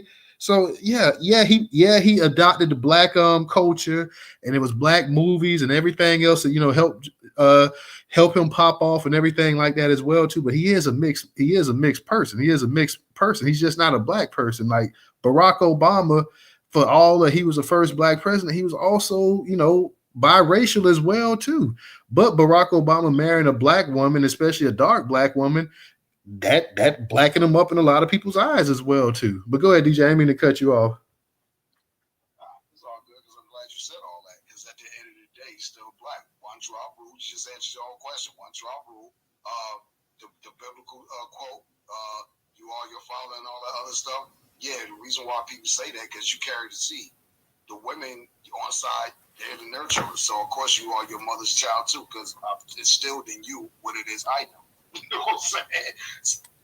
So you always hear black women say, even to black women, like the daughters, yeah, you your father's child. Look like him, act like him, do all this other stuff. You know what I'm saying? I heard that 1,000 times. So I don't know, maybe it be different in Florida than it is in New Jersey. But at the end of the day, the greatest quarterback on the planet right now is technically a black man. You can say he have whatever. That don't mean anything because here in America, one drop rule still apply. How many black kids have mulatto, whatever it is you want to call them out here, they white side don't deal with? Man, I know y'all lying now. Come on, bro. I know it's 2025, but we still segregated in America. Y'all know that, right? You live in the black section. Or maybe if you got some red Jeffersons, you might live in the mulatto mixed race section. You know what I'm saying? Moving on up. But at the end of the day, it's the media that's paying Patrick Mahomes to be this non-black or whatever. And maybe even if it's some of his own personal may feel that way, that he caters more or even, not even caters, but adheres more to whatever side he grew up doing. I grew up in a mixed neighborhood, and I'm also from the black neighborhood because I'm from New Jersey. We ain't the majority here. You know what I'm saying? We like what, maybe 1 million or something like that. We're like 800,000, whatever. It's 9 million white folks here in New Jersey. Yo. So it's like, come on, man. You know what I'm saying? And I understand now, even at my age, the difference. Because when I was younger, right, I've had family in my family that would say derogatory racial things to what y'all call the mulattoes in the family. You know what I mean? Half-breed, war baby, all this stuff, yo. That's very offensive, yo. You know what I'm saying? And we get it, you know what I'm saying? But at the end of the day, don't watch the language, bro. Drop a cookie in the cookie jar. In Newstoter By. I won't be doing that. Because it's too much. Well, you're gonna get your hunky ass out of here then. Goodbye. Sit down there in the chat then, you know what I'm saying? So with that being said, at the end of the day, you know what I mean? It is what it is, you know what I mean? So, I think we should root for whoever just wins it. But I'm just specifically rooting for Kansas City. One, I definitely want you to three-peat because you rarely see that, you know what I mean? They still the best team in the league, as you said, Totem. You rarely see that nowadays. It don't matter the sport. It's been a while since a team has been dominating year after year after year. It's been a minute, you know what I mean? Other thing is, too, definitely want Patrick. That's my cousin. I call him my cousin. You know what I'm saying? Yeah, go ahead, get that, cuz. Get that money. Because I definitely don't want the Eagles to win. I'm a New York Giant. That's the division rivalry. They can't win. You know what I'm saying? So hey, I don't care if Jalen Hurts got a bunch of black women around him. That don't mean anything. This is football, like Texas say. There are rules to this stuff. You know what I'm saying, Tex? I got the chicken too, sister. You know what I'm saying? Shout out the Pittsburgh Steelers. You know what I'm saying? Rest in peace to R. Rooney, the Rooney Rule. Yeah, y'all forgot about that. You know what I'm saying? So some white folks is on the court. You know what I'm saying? With the knackers. You know what I'm saying? At the end of the day, I don't care if Saquon was a Giant. Shout out to Penn State and the Lions all day and day. You gonna lose. You know what I'm saying? Because it is what it is, bro. It's destined to be, and you can't stop destiny. And shout out to New Orleans. You know what I'm saying? Because where other place would you rather be to win the Super Bowl? You know what I'm saying? For the third time, we partying down on Burger Street. Let's go. You know what I'm saying? All right. I'm gonna kick it to that Negro, B-Man, and Rella, and I get what you're saying exactly how they were how you would classify the one drop. That one drop is still a rule that a man came up with. Okay. By nature, it takes two to procreate. So yeah, and in America, in other nations, you wouldn't just be what your father is, or you wouldn't just be what your mother is, or whatever. They would look at you as being a mixture. And that's what Patrick Mahomes is. And there's nothing wrong with him, having a white side or having a black side. He's both of those. He's mixed. They were mixed in, like I say, in slavery time and everything else. And that one drop thing, that's something that a man came up with. A man said, hey, one drop of black. And they came up with that as an insult too. So I know everybody holds on to that, but that was actually an insult that we kind of look at like, oh damn, one drop of nigger blood means you all nigger. No, that's something that a white man came up with. So old school rules will always apply. No, old school rules don't always apply because nature says different. Nature says that it takes two parents to make a child. So yeah. Well, I'm just saying that. I'm saying half of Patrick Mahomes' DNA comes from his mother and his father as well, too. So men can sit up here and I don't care what we're segregated in. The fact of the matter is that he has his mother's DNA and he has his father's DNA. He don't just have. If he just had his dad's DNA, he wouldn't be alive. So he has both parents' DNA, and he's mixed. He's mixed. What'd you say now? I say he has both his parents' DNA and he's mixed. He's not just black. He's just not white. He's both. I'm not arguing that point. I'm just saying that's a black man right there. Either way, whoever wins, it's gonna be a Negro at the end of the day. So why the cracking that is back to that? Because they stand on point. They upset about the black national anthem. They can't let everyone sing and all this other stuff. What you mad for? You know what I'm saying? So and then. Again, I think it's more or less 85%, because we were talking about percentages before, of the players that are in the NFL athletes on the field are black or some type of melanated. Got my fingers up. You know what I'm saying? Because you're starting to see, and this is what I wanted to say before, you're starting to see a lot of the tethers inside of the NFL now. So for those that are like hardcore football folks, when we was talking about drop passes before, like what was it? Was old boy named Mark Andrews of the Ravens? He tethered, you know what I'm saying? But he got skills, and I know that's what it looked like on film, Rella. But there's no way in hell he would have caught that passes. It was cold as hell up here. Lamar threw it down towards his feet. No, that ball hit him right in his hands. That was a perfect pass. No, that was a perfect pass. Lamar double clutched to make sure that he didn't throw it bad. He threw a perfect pass, and this dude just dropped the ball, man. He just dropped it. Okay, let's run the tape back. Let's run it back. He threw it towards his feet. No, he didn't. It hit him right in his hands. It hit him right in his hands. That dude didn't have to bend down. He didn't have to dive down to get that ball. That ball hit him right in his hands. I'm not playing in the NFL for that question. I played football. I could have caught that ball. relevant. Come on, you don't have to be a professional. You ever dropped the pass when you Relevant. You're asking I'm literally telling you I don't play football. And then the thing I don't like too about that, people trying to put the blame on Lamar Jackson for that. No, Lamar Jackson did what a quarterback did. He almost handed that ball to that dude, and that dude just dropped the damn ball, man. That they looking for a reason to blame, and they couldn't blame him. That was a perfect pass. Well, I think sometimes we reach for conspiracy stuff. Like that dude just dropped the ball there. I'm gonna live in my conspiracy that he dropped it on purpose, and there you go. Yeah, well, I'm going to have to just disagree with that conspiracy because I think he just dropped the ball, and it happens in football. You have guys that drop. You had a guy back in the day in the 70s, the Dallas Cowboys, when they had a chance to beat the Pittsburgh Steelers. Their tight end dropped a perfect pass from Roger Starr back in the end zone. It happens in football. Were they getting ready to go to the Super Bowl? It was a Super Bowl. It was the Super Bowl, Rella. I bet you if we were to check his bank account, somebody sent him some money. Well, what happened? What if they didn't send him any money? He just dropped the ball, like Terrell Owens used to lead the league and drop passes.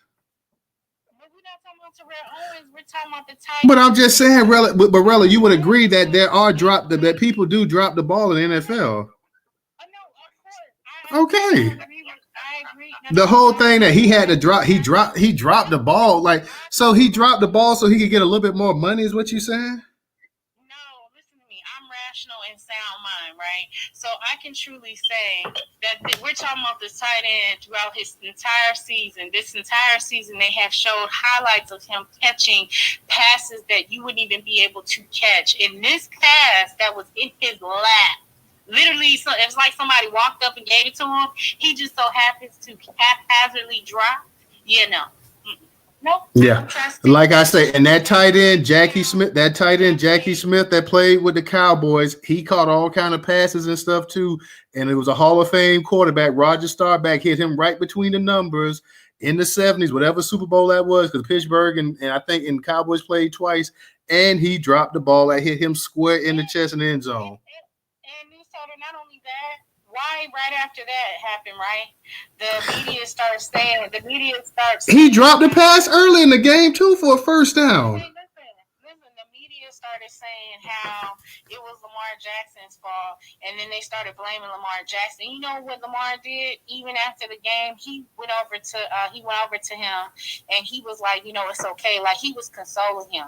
My whole point is, the dynamics of racism run so deep that it doesn't matter because the bottom line is about money. If you want to see Patrick Mahomes in the NFL yet again, because let's keep it all the way 100. Kansas City is not in Kansas City because they have the most honorable state in the nation. Kansas City is the most racist history. So white people get their great. So Kansas City Kansas. So Missouri's more racist than Mississippi is what you're saying. Listen, I said Kansas City.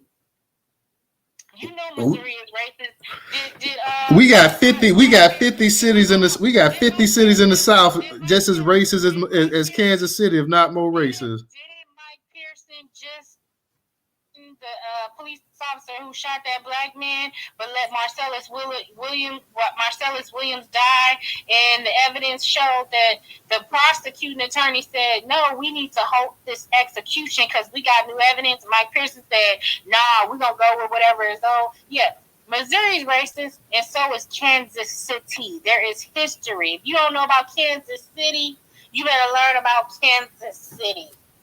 And you better learn about the Deep South, where a whole bunch of millions of black people say, you know what, it's a little bit more crazy than we thought down here. Let us go ahead and migrate to other parts of the country. Like, yeah. Two things can be true. Yeah, you're right about that. And one thing could be true is that old boy just dropped the damn ball because he dropped the pass early in the game for a big first down. He was paid. Yeah, well, you pull the receipts out, so then let us know that he was paid then. Because I know in football, people do drop the ball. So pull them receipts out. My bad. I'm looking at the play again. Again, Lamar his stomach. Oh my God! And he not supposed to catch the ball that hit him in the bread basket. In the bread basket. Hold up, bro. You a sports fan, so you gotta understand what I'm gonna say. It was cold. You just said it was at his feet. I don't want to hear that. They play all kind of weather. We're talking about professionals. Nah, they play in different weather. You're not even looking at the play, relative, to even know what we talking about. I watched the game. Thank you. You're watching the drop. You're not looking at the play. I watched the game. I was watching. You're not looking at the play because that's what we're talking about, the play. You can look at the tight end face after he dropped that ball on the sideline, how dejected he was because he knew he blew it. I don't care. Other people caught the ball. It was cold out there. Let me get to the speakers. Let me get to that Negro now.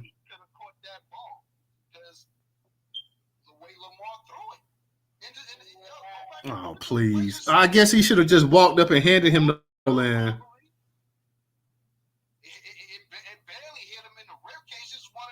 Oh my God! The Joker should have caught the ball. Stop. As a kid, playing sports, no matter football, and you go catch a pass and you knew you had it, you drop it. That never happened to you? Didn't you just hear me say that I don't play football? Why are you ask one of these men? Ask one of these men. I dropped the football before. Yeah, I've dropped it. Well, he should have caught it with his hands. They teach you that in football. He let it get to his body. He messed up. Okay, let me get. But we'll come back. We'll come back to this. Let me get to that Negro. Let me get to the speakers. Let me get that Negro. Unmute your mic. Let me get to you and B Man and Blake. You had your hand. Let me get to the speaker. Yeah, my Negroes, man. Y'all. Woo. Oh man, all right.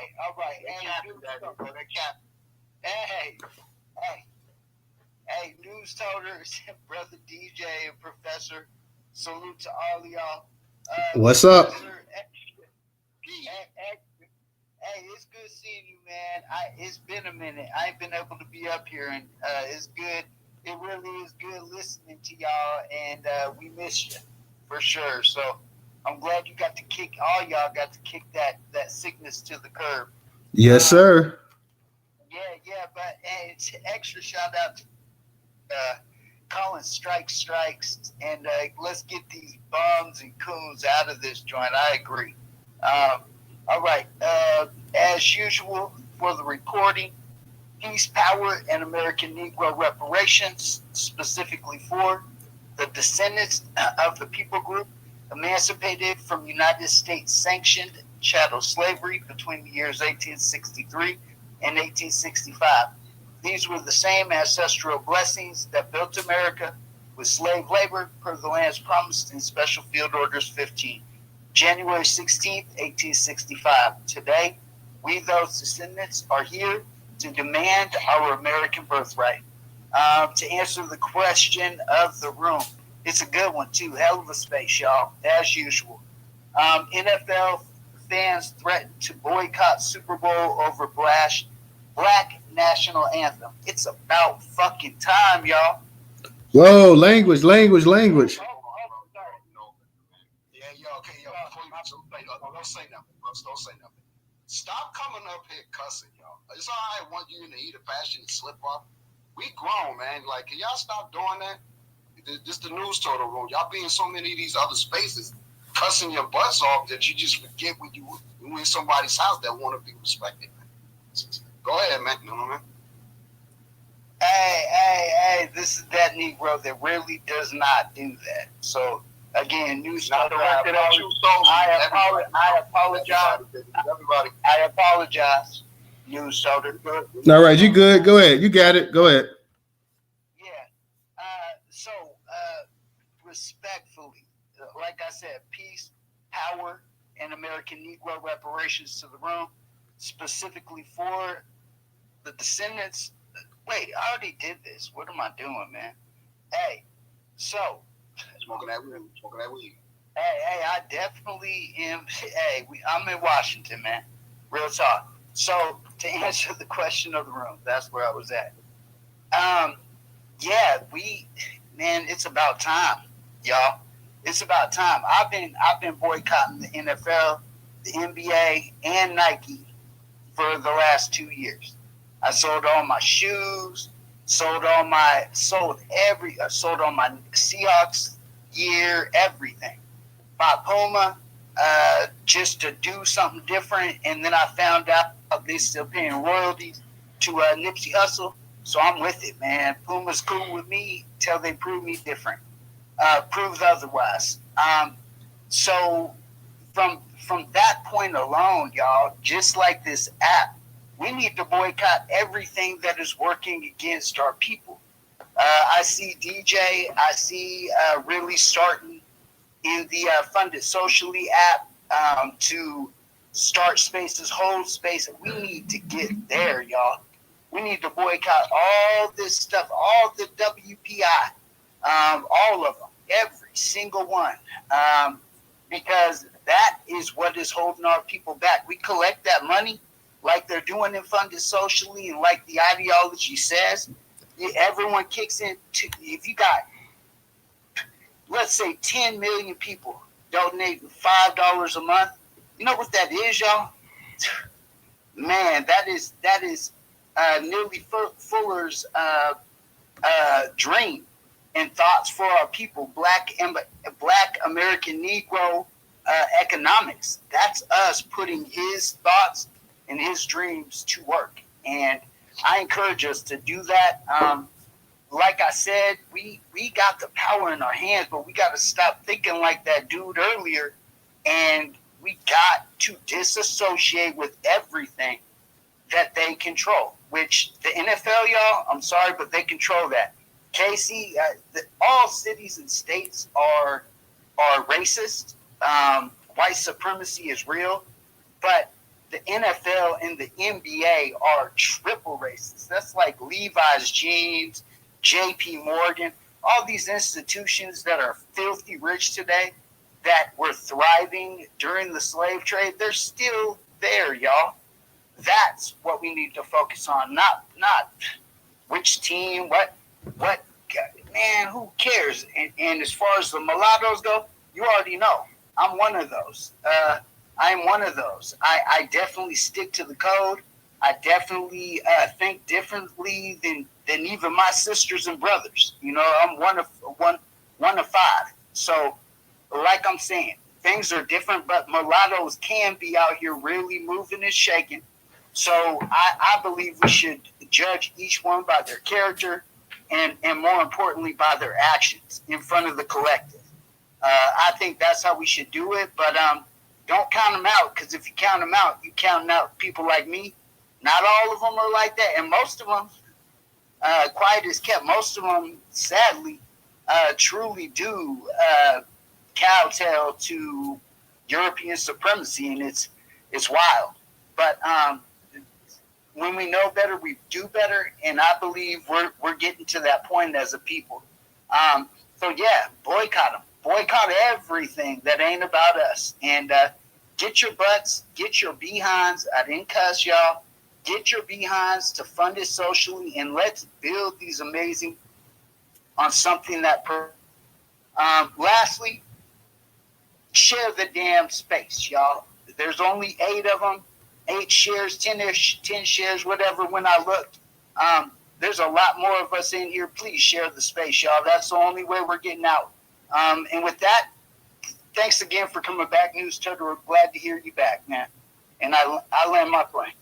All right. Appreciate that, Negro. Thank you for coming up here and speaking tonight.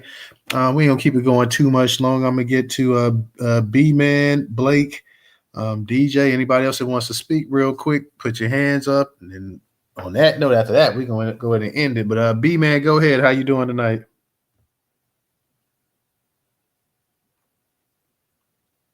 You there, B-Man? Try it again. B-Man, are you there? B-Man may be in the Matrix himself. You might be on a job or something like that. B-Man, are you there? Okay, we'll come back to B Man. Blake, go ahead and unmute your mic. Hey, how's it going? Hey, what's going on? Not much. I just wanted to clear up, but like back in 2020, Mahomes already came out and said that he's proud to be a black man and he loves his white mom. So I feel like that's old news and it's no rehashing that needs to be done. And like, I don't think like I know people like to talk about the NFL being rigged, and it's really not. When you're out there on the field, the calls happen quick. Sometimes they go the Chiefs' way. I understand that, but it's not rigged. And I just don't think that boycotting the Super Bowl and the Super Bowl in NFL is just getting huge. They just announced a game in Australia for next year, so I don't think boycotting it is a very good idea. I think we should try and be like get our faces on there more, try and do more stuff with the NFL, even though I don't think they're actually a good corporation, but we can use them just like they use us. That's all I want to say. Now, Blake, we're not talking about and you know, there's only so much space that you can put in these titles, but black people aren't talking about boycotting the NFL, the Super Bowl. It's white people that's upset that the Lift Every Voice and Sing, the Black National Anthem, is going to be sung at halftime. They're talking about boycotting it, not us. So I just want to go ahead and clear that up. Thank you. I misspoke. No problem. No problem. B Man, are you there? Hey, yeah, if you can go to the hands, I can't speak right now. Give me a minute. Okay. Let me go ahead and get DJ. Go ahead, and then we're gonna get it to that Negro viral. I see you up here. I'm trying to get everybody up here quick because we're gonna be closing out in a second. Hey, Viral, you want to get it in? New cat up here. Mic check 1 2 1 2. All right.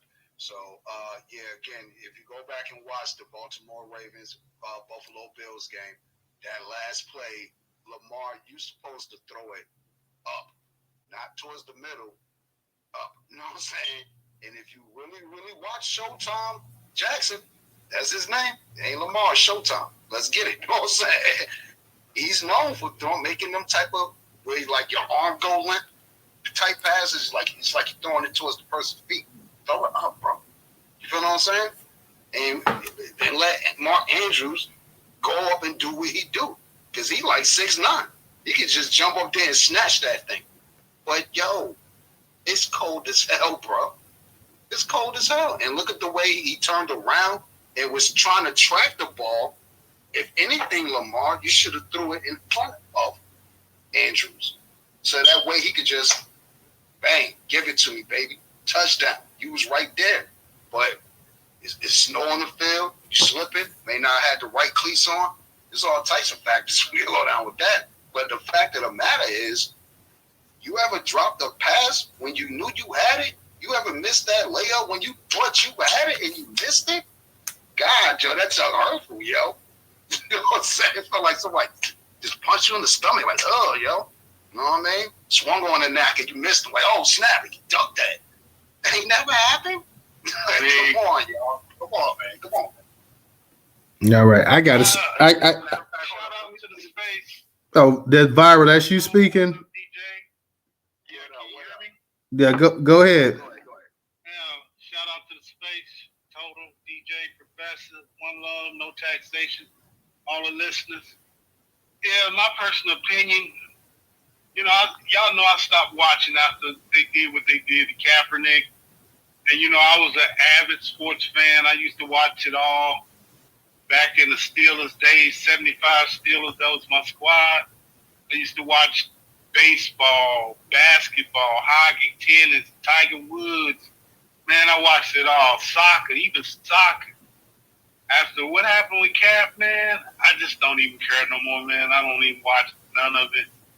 And I just feel like it's a whole bunch of useless knowledge in my head right now. I could tell you old teams back in the day, the whole rosters and stats. And I can't do nothing with that. I'd rather learn some good information. But my personal opinion, and it's rigged, you know, I've seen certain things in games over the years that always had this thought that the play just wasn't even right. Y'all remember that Seattle-New England game? when beast mode march down the field and they get at the goal line and they drop back and pass. Yeah, that was the worst. That was the worst play call in the history of sports, right there. Now, a lot of people did think that was rigged. And also, I'm gonna say this, and I'm gonna go ahead and land. I'm not a fan of Mahomes. You know, when all of that stuff was going, Nick was taking a knee. He came out on the side with the police, telling them black people need to comply and all of that good stuff. So, yeah, I don't care what he said about he loved being a black man. I just don't see it in him. Because if he did, he wouldn't have married what he married. And when I look at that picture of his wife and his kids, I just think all the millions he making is going to be in the hands of white people when he dead and gone. Saquon just proposed to his white girlfriend, so now what? That's on them. People entitled to marry whoever they want to, but that's your life to live, your path to walk. You can marry whoever you want to, but I ain't trying to hear you saying you love being a black man. Okay, I'm gonna start dropping speakers because we got a lot of hands up, and I'm trying to get up out of here. So I'm gonna start. Byron, I'm gonna drop you down. Everybody that speaks, I'm gonna drop them down. I'm gonna give y'all a couple minutes to speak. Before I get to B man, I gotta say this right here. I know DJ, and this is the last time we're gonna cover that catcher. People, I got upset because people tried to put the ball. They tried to put the blame on Lamar Jackson. Lamar Jackson, it was a rollout. Lamar Jackson did exactly what he was supposed to. His kids in middle school down here that could catch that ball. This man is getting paid millions of dollars as a tight end. Like I say, he dropped the pass early in the game. You had a couple other Ravens. You're right, DJ. It was cold out there. You had a couple other Ravens that dropped passes in that game as well, too. The ball was right where it hit him in the bread basket. They teach you as a receiver coming up, don't let the ball get into your body. He's supposed to put his hands out. He didn't. The ball got into his body. It hit him in his stomach, his chest, and he dropped it. He didn't have to dive to the ground to get it. It wasn't a shoestring catch, anything like that. It hit him exactly where it was supposed to hit him. You could see his dejected face on the sidelines. He knew that he blew any chance they had of forcing that game into overtime. It's his fault. You had people like Chris Sims sitting up here, Phil Sims' son, who used to quarterback for the New York Giants, sitting up here trying to put the blame on Lamar Jackson. Lamar Jackson did exactly what he was supposed to as an MVP caliber player. He made some mistakes early in that game. He got better. He drove his team down there for the game-tying touchdown when it was chance. And they came up with a perfect play that fooled Buffalo's defense. Man was wide open, had the end zone, drops the ball, hits him in his chest, and it was his fault. It was 110% his fault. I don't care what anybody say. He was the one that messed that game up. He dropped the ball. It was perfect. It was right where it had to be at. He's supposed to make that. A high schooler can make that. A college kid can make that catch. Blake, you can put your thumb down all you want to. The ball hit him exactly where it was supposed to hit him at. He delivered the ball. He did what a big-time player is supposed to do. He gave his team a chance to win the game, and the tight end did not live up to his end of the bargain. So it's on the tight end. I'm not going to put the entire game on it because the Ravens had chances in that game to go ahead and separate. They didn't, but when the game was on the line, Lamar Jackson did what he's supposed to. He rose to the occasion. He scored a touchdown, and he had the 2-point conversion there. The tight end simply did not execute. Let me go ahead and get the B-Man. B-Man, it's your turn. You got it. What's up, family? Hey, real quick to the title of the space, NFL fans threaten to boycott. And NFL owners don't give a damn.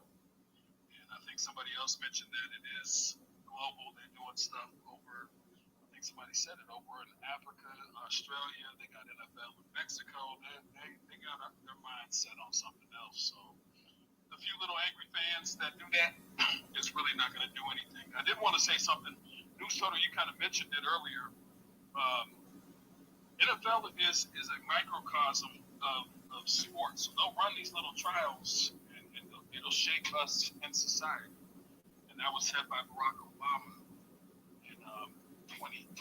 He was saying that, you can do things with society in the event from a sporting event. So I've always looked at it looking at the Colin Kaepernick situation, all the way up to 2020, when they did implement, that end racism at the back of the end zone, all this symbolism type stuff.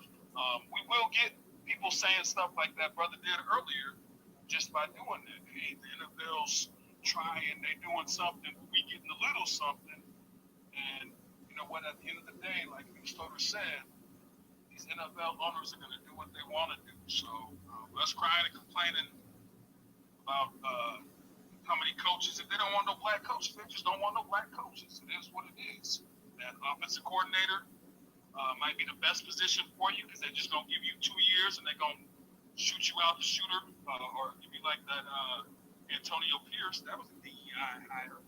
The guy that ran him up out the paint in like 12, 13 games. He's out of there. So, that offensive coordinator, defensive coordinator, that light shining is not on you. Gerard Mayo at the Patriots, he out of there.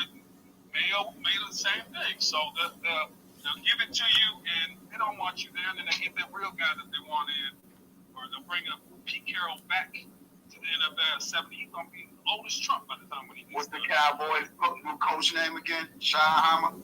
Yep, Schottenheimer.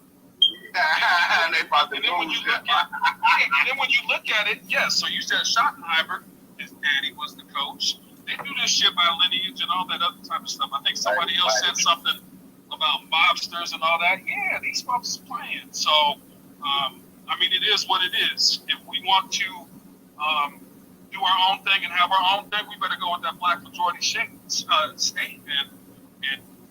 own and control our shit. Otherwise, it just is what it is. Trying to force them to hire and they got to be in there, that's some bullshit. These old white people don't want to. Hey, you got to watch the language, B, man. The language. My bad. Yeah, if they don't want to sin, they don't want to sin. It is what it is. But appreciate the space. Appreciate everything you guys all said, man. It was some good stuff here, you guys. All right. Appreciate that, B, man. I'm going to drop you down as well. Let me go ahead and get to Rella. Rella, unmute your mic. Thank you, B-Man. I'm going to say this to Blake. I saw the interview that Mahomes did, and I kind of was following, like I said, I was following him when Kansas City, started getting their program together to be a real contender. And he came out and was like, he didn't want to actually get into anything racial. And so I realized again, I can't remember who said it I think it was DJ, to your point, depending on how people are raised and what they believe or whatever, sometimes they just don't want to be, that person in the limelight that actually has to stand up and talk about any type of issues that happen in the United States as it pertains to race, because they don't want to be a spokesperson for having to hold up that moniker, their banter. So to me, I feel like as a Black American, that's not a prerequisite. It's just, that's the experience. That's how, we live. And it isn't wrong as an American to stand up in humanity to actually pay attention to harms, whether you're an entertainer in the entertainment industry or in the pros playing in sports. We have documented history that says there have been plenty of athletes who are mixed race or Black who aren't mixed race, who always stood on business. So to me, how he was raised was by his mother. And I've said this before, children take on the culture of their mother. The father just reinforces it. And if his dad wasn't reinforcing standing on Black American business, it wouldn't have been a no-brainer to have to go through I think the media and tussle with whether or not he should call himself Black or not. I said I only see one Black man in the Super Bowl because I only see one Black man, and I see one man that is a mixed race man, and I think that is a fair assessment because he does share two different lineages, and it should be respected. I think the thing that people don't like to talk about, the fact of people who are mixed race having, the racial group of another parent, and then that somehow, gets erased. I think it's erasure. And so I think I, in my opinion, stand properly when I say Patrick Mahone is a mixed race man. He can say he's black all day, but his culture and how he presents himself based on who he is around, who he marries, even the fact that his next generation of children will literally be white children, based on the fact that they're with their mother while he's working and she's not teaching them to be black. Okay, so with that being said, I'm rooting for Jalen Hurts. Not on that premise, but I'm rooting for Jalen Hurts because I do think that they cheated for Kansas City. I'm gonna keep saying that. And that's all I got. Thanks, Newstoter. Thanks, everybody. Peace, love, hair grease. All right, thank you. Now, Blake, I see you putting your thumb down. Now, Blake, I'm gonna get to that Negro and Ray, but are you mixed, Blake? No, I'm not. You're not mixed? No, I am not. Are you black or white? Huh? You're a black man? Yes, I am. Oh, okay. Because you just looking at your profile picture, you look like you may have an admixture or whatever. So I thought that you may be that you. You know what's funny is like you say. Well, she was saying that because his mom's white, it means he's not black. So with that logic, No, that's not what I said. That's not what I said. Excuse me. She said he's mixed. That's what she said. Okay, so he's mixed. So when the master went and raped slaves, were they treated well? Did they get to stay in the house and live a great life? Or were they still But that doesn't take a. But I mean, I get what you're saying. Those slaves were considered mulattoes. We understand that, and we know that they were also that they were enslaved as well too. But that still doesn't take away from the fact that they had a white father and a black mother. Right, but they're still slaves. That's the point. Yeah, and they're still mixed too. But that's the point, because if they weren't mixed, they just would have said that they were Negroes or they was whatever. But they gave them a different identifier, saying that, hey, these are mulattoes, these are octoroons, those are Negroes and stuff. So they did give them a separate identifier. Still Negroes. That Negro, they were Negroes with white blood. They were mixed. They were biracial. They were mixed. So can I just say this again? And I want you to understand, and this sometimes is hard for people who like to compare historical socializing with today's advanced education. Just because you have a white mother does not mean she can teach you black culture. And that's what I said. And again, I'm talking about his mother, but I'm talking about his mom. I'm talking about his mom because again, at the same time, I don't have to be there because he proves that he literally leans on the fact that his white mother, as you just said in your submission earlier, that he loves his white mom, and I wouldn't tell him not to. Because if you love your white mom, you're going to identify and operate based on how you were raised. Meaning, that means he's not going to have an affinity for having a black woman because his mother was white. He's not going to have an affinity for being around. That's not true. He already said he's a proud black man. But you're missing the point because you don't live the black experience. And you're not. You're missing the point. I sure can because I'm a black American and we see it all the time. As I said, mixed race children tend to operate differently when you have two parents who literally. I sure am. And if you're not understanding that because you literally are speaking, you're literally wanting to compare the conversation to a slave being raped to us literally talking about socialization today. So again, I'm going to say it again. But that is compared to modern day slavery.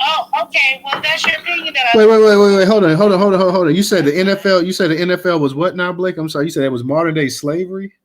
The NFL is always compared to modern day slavery. Who compared? The only people that compare it really to modern day slavery are the athletes who say they're being treated like a slave when they don't get the contracts they want. Have you seen measure.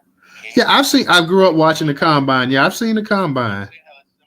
I've seen, and they have the combine in the NBA as well too. But here's the thing. Oh, hold on, Rella. Hold on, Rella. Here's the thing. You have a choice to play in the NFL. You know, you have a choice. You have an option. You decide to go ahead. And yes, I don't agree. And even the cold words that they use in the NFL when you used to have a running back, they talk about it was a workhorse and talk about look at the jitterbug moves and all this kind of stuff. So yeah, we can understand it. We know in the NFL they use all kind of coded language from race to also to military type code words as well too. Hell, some of the offenses and defenses they run the shotgun and everything else, the bomb, you can hear it. So yeah, we understand that. But here's the thing. And I know you had that book about $1 million slaves or whatever, and talking about athletes and the contracts that they get.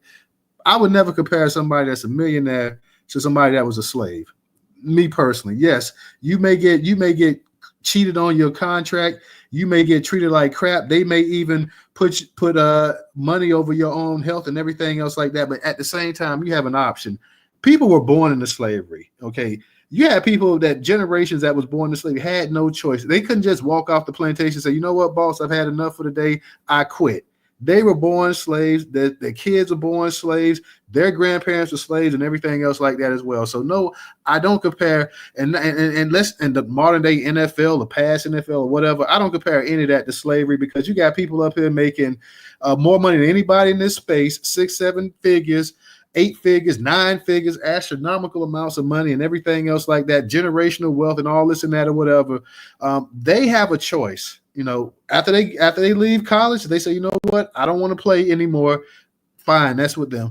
And slaves didn't have a choice. You know, slaves didn't have a choice. You were born a slave. You were caught, whether you came through the transatlantic slave trade or you were like the vast majority of the slaves in this country, bred like dogs and animals on these plantations. You had no choice. So no, I've never held to that theory when I hear an athlete or entertainer or actor sitting up here talking about they're treated like slaves and this and that when they don't know the first thing about slavery. They don't know the first thing about damn sharecropping or any of that kind of stuff. So no, I don't consider an athlete, and they can sit up here and say that all like, well, we're treated like slaves. But no, you're not treated like a slave. If you're treated like a slave, you would look like a slave. You wouldn't be on TV. You wouldn't be making millions of dollars. You wouldn't be up there. A lot of them wouldn't be up there with white wives and everything else as well too. So no, they're not treated like slaves. They're not slaves. They're people that they may be getting exploited by the system, and I don't deny that. But they're not slaves. So can I just land in and say this? Yes, ma'am. The distraction is to actually bring up again the comparison of slavery with the conversation around relationships and interracial dating. And again, I'm going to say it again. Patrick Mahomes' mother is white. He is not going to have the full identity of a Black American man having the interracial makeup of having one parent of a different racial group. Stop trying to erase them people's lineage because that's part of his identifying makeup. Now, the second thing is that if he fully wanted to practice being a Black man, the evidence would be in the things that he has done as an NFL player or prior to. None of that came up through the course of conversation when it came out that his identity was in question. Matter of fact, he tried to run from it.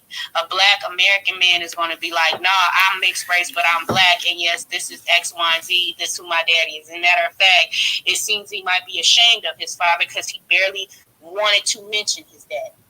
So I'm going to put that out there. And then thirdly is there is something inevitably wrong when people can't have this conversation with an open mind, understanding that different cultures do different things and that you do raise your children or your community a lot differently than Black Americans. And it is telling when we start to hear information. Secondly, fourth, Deflategate happened because I think Blake talked about their, NFL, moving to these different areas. Deflategate did happen. Nobody went to jail.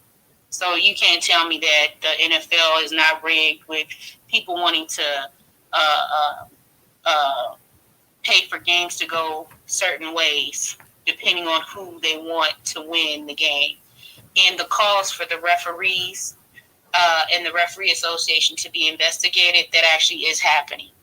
So, I mean, we can say those things are not true and they're theories or whatever, but if we can see it, the fans can see it. I don't see why nobody else can see it in the NFL, or could it be because the owners and the people who run the NFL are the ones who are throwing the games?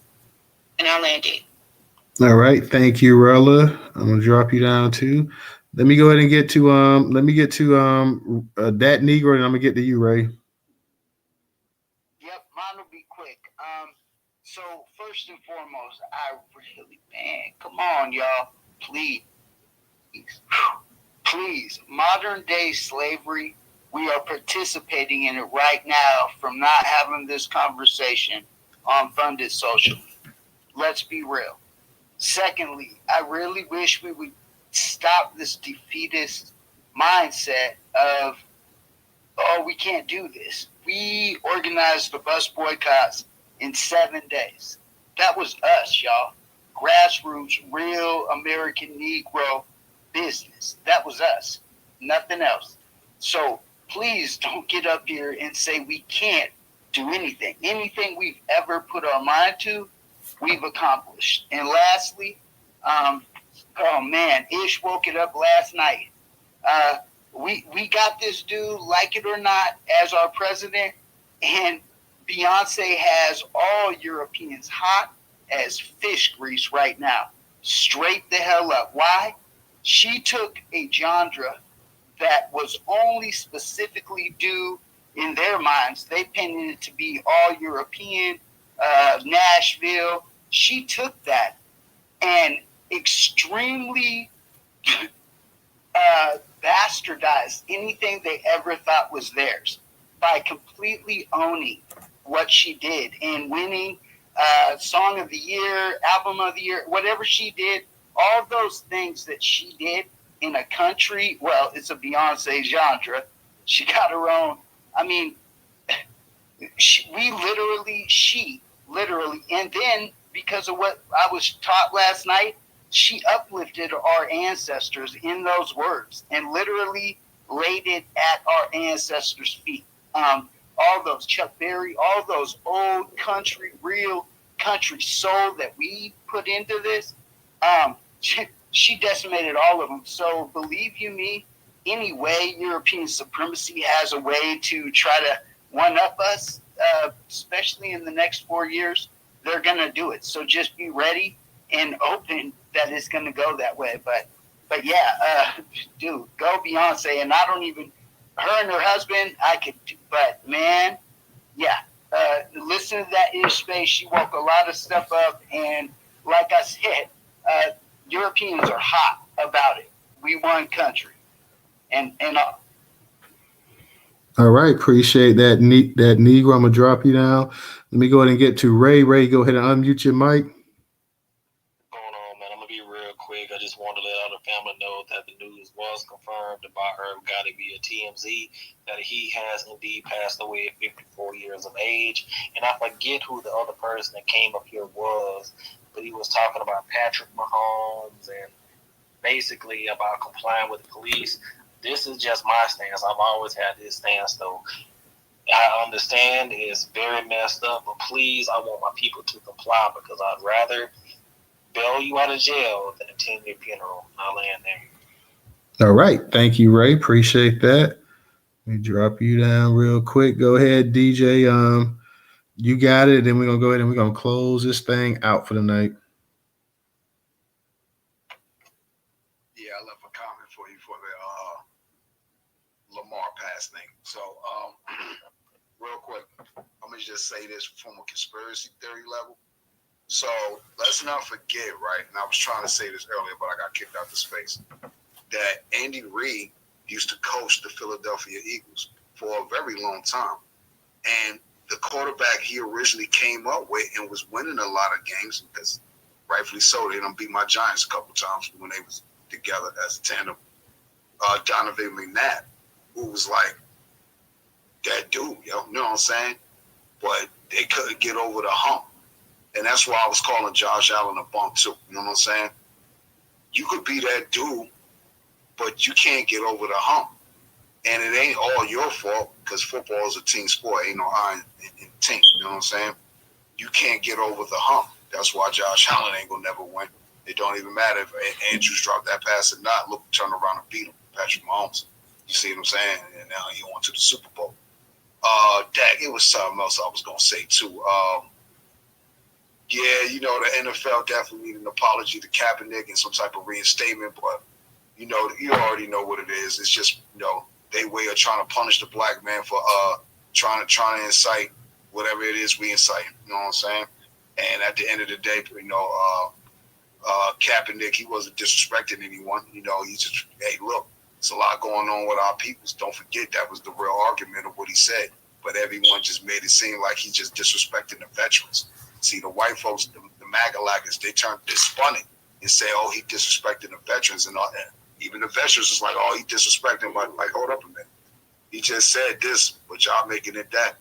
And I guess shout out to Nike too. They gave Kaepernick a platform. You know what I'm saying? Don't forget Kaepernick sued the NFL and he won. So it wouldn't even matter if he came back into the league or if they let him in the league. It wouldn't even matter then or now. He won his case against him, and that's what matters the most. You know what I mean? He beat them when it really counted. Maybe not on the field and got a chip in the ring from it, but he got that $100 million though out to NFL. It's a open the shut case, man. You know what I mean? Shout out to On Law. Hopefully she get her case popping soon. You know what I mean? She fighting the state of New Jersey, so that's real. But at the end of the day, shout out to Kendrick. Grammy song of the year for Not Like Us won a Grammy. Shout out to Beyonce, like that Negro said. Yeah, the Super Bowl about to be the blackest thing. Of course, the cracker knackers ain't gonna want to watch this, man. Yeah, I'm gonna be here. All the single ladies, they not like us. They not like us. No, man, come on, you crazy, man. It's gonna be white folks at the game anyway. These young white folks that's there, that's gonna be cheering on K. Dot and cheering on Patrick Mahomes and Jalen Hurts. See that? Look, they're going to be saying that to their parents. You not like us. You not like us. Y'all racist. You know what I'm saying? We love Patrick and Jalen. You know what I'm saying? I got their jersey. Now what? You know what I'm saying? Yeah. Y'all know who support us, the white folks, man. You know what I'm saying? So let's be logical about that. You know? So, yeah, my cousin's going to win the Super Bowl. It is what it is. And like I said, the only reason why Andy Reid winning now is because maybe he gave up something all them years. It didn't win with Donovan McNabb. Now they give him the go-ahead green light to win it all. Just something to think about. But come over to the next space we on social. All right, yeah, they got a next space coming up on social, guys. Go ahead, Professor, real quick. Yeah, family, I just want to say, great subject, great talking point by everybody. Thank you all for coming up in here, speaking your mind. And Total, thank you again, brother, for this space tonight. And let's move on to the next space, man. That's all I have to say about it. I really don't care what these people think about the whole national anthem thing. It's going to be sang. The NFL wants it in, and it's in there. They're just going to keep hating no matter what. And it's like what I said earlier. These folks will complain and complain the more that something is geared toward Black America. They're going to have a gripe with it. So that lets you know the more we keep pushing towards reparation and we eventually get that, you're already going to see what's going to happen. They're going to be all up in a hensy about that. See? So that's really what it comes down to. They just don't want Black America to have anything. And I'm going to land right there. All right, guys. Yes, this was a good space. So shout out to all you that came up here and spoke tonight as well too. I saw your comment, DJ. I still disagree. He should have caught the ball and hit him. So if you're a professional tight end, you need to come up with that catch. Speaking on the Donovan McNabb situation, I think they got to 3 or 4 NFC Championship games and lost, but they did get to a Super Bowl. Andy Reid and McNabb got to a Super Bowl. And unfortunately, Donovan didn't have a good game in that Super Bowl. That's the game where T.O. talked about he was throwing up on the sideline and stuff like that as well, too. So And T.O. played with a fractured leg in that game, came back early and played with a fractured leg in that game. So they did get there. Unfortunately, they just couldn't get over the hump. And there have been a lot of great quarterbacks, Dan Marino and a bunch of other guys, Jim Kelly and a bunch of other guys either got the Super Bowls or didn't get there and, didn't win. So, Josh Allen, Josh Allen played well enough for them to beat Josh Allen's played well enough a couple times for them to beat Kansas City, to be honest. And they just haven't. And those losses hadn't been on Josh Allen. I'm not a huge Josh Allen fan, but those losses have not been on Josh Allen. But that's another conversation for another time. So we're going to go ahead and end this thing tonight. Shout out to everybody coming in. Not sure we're going to do a space tomorrow night, guys, but we'll see. Peace, everybody. Be safe and join the space that they're going to have on Funded Socially. So I'll see you guys. Space.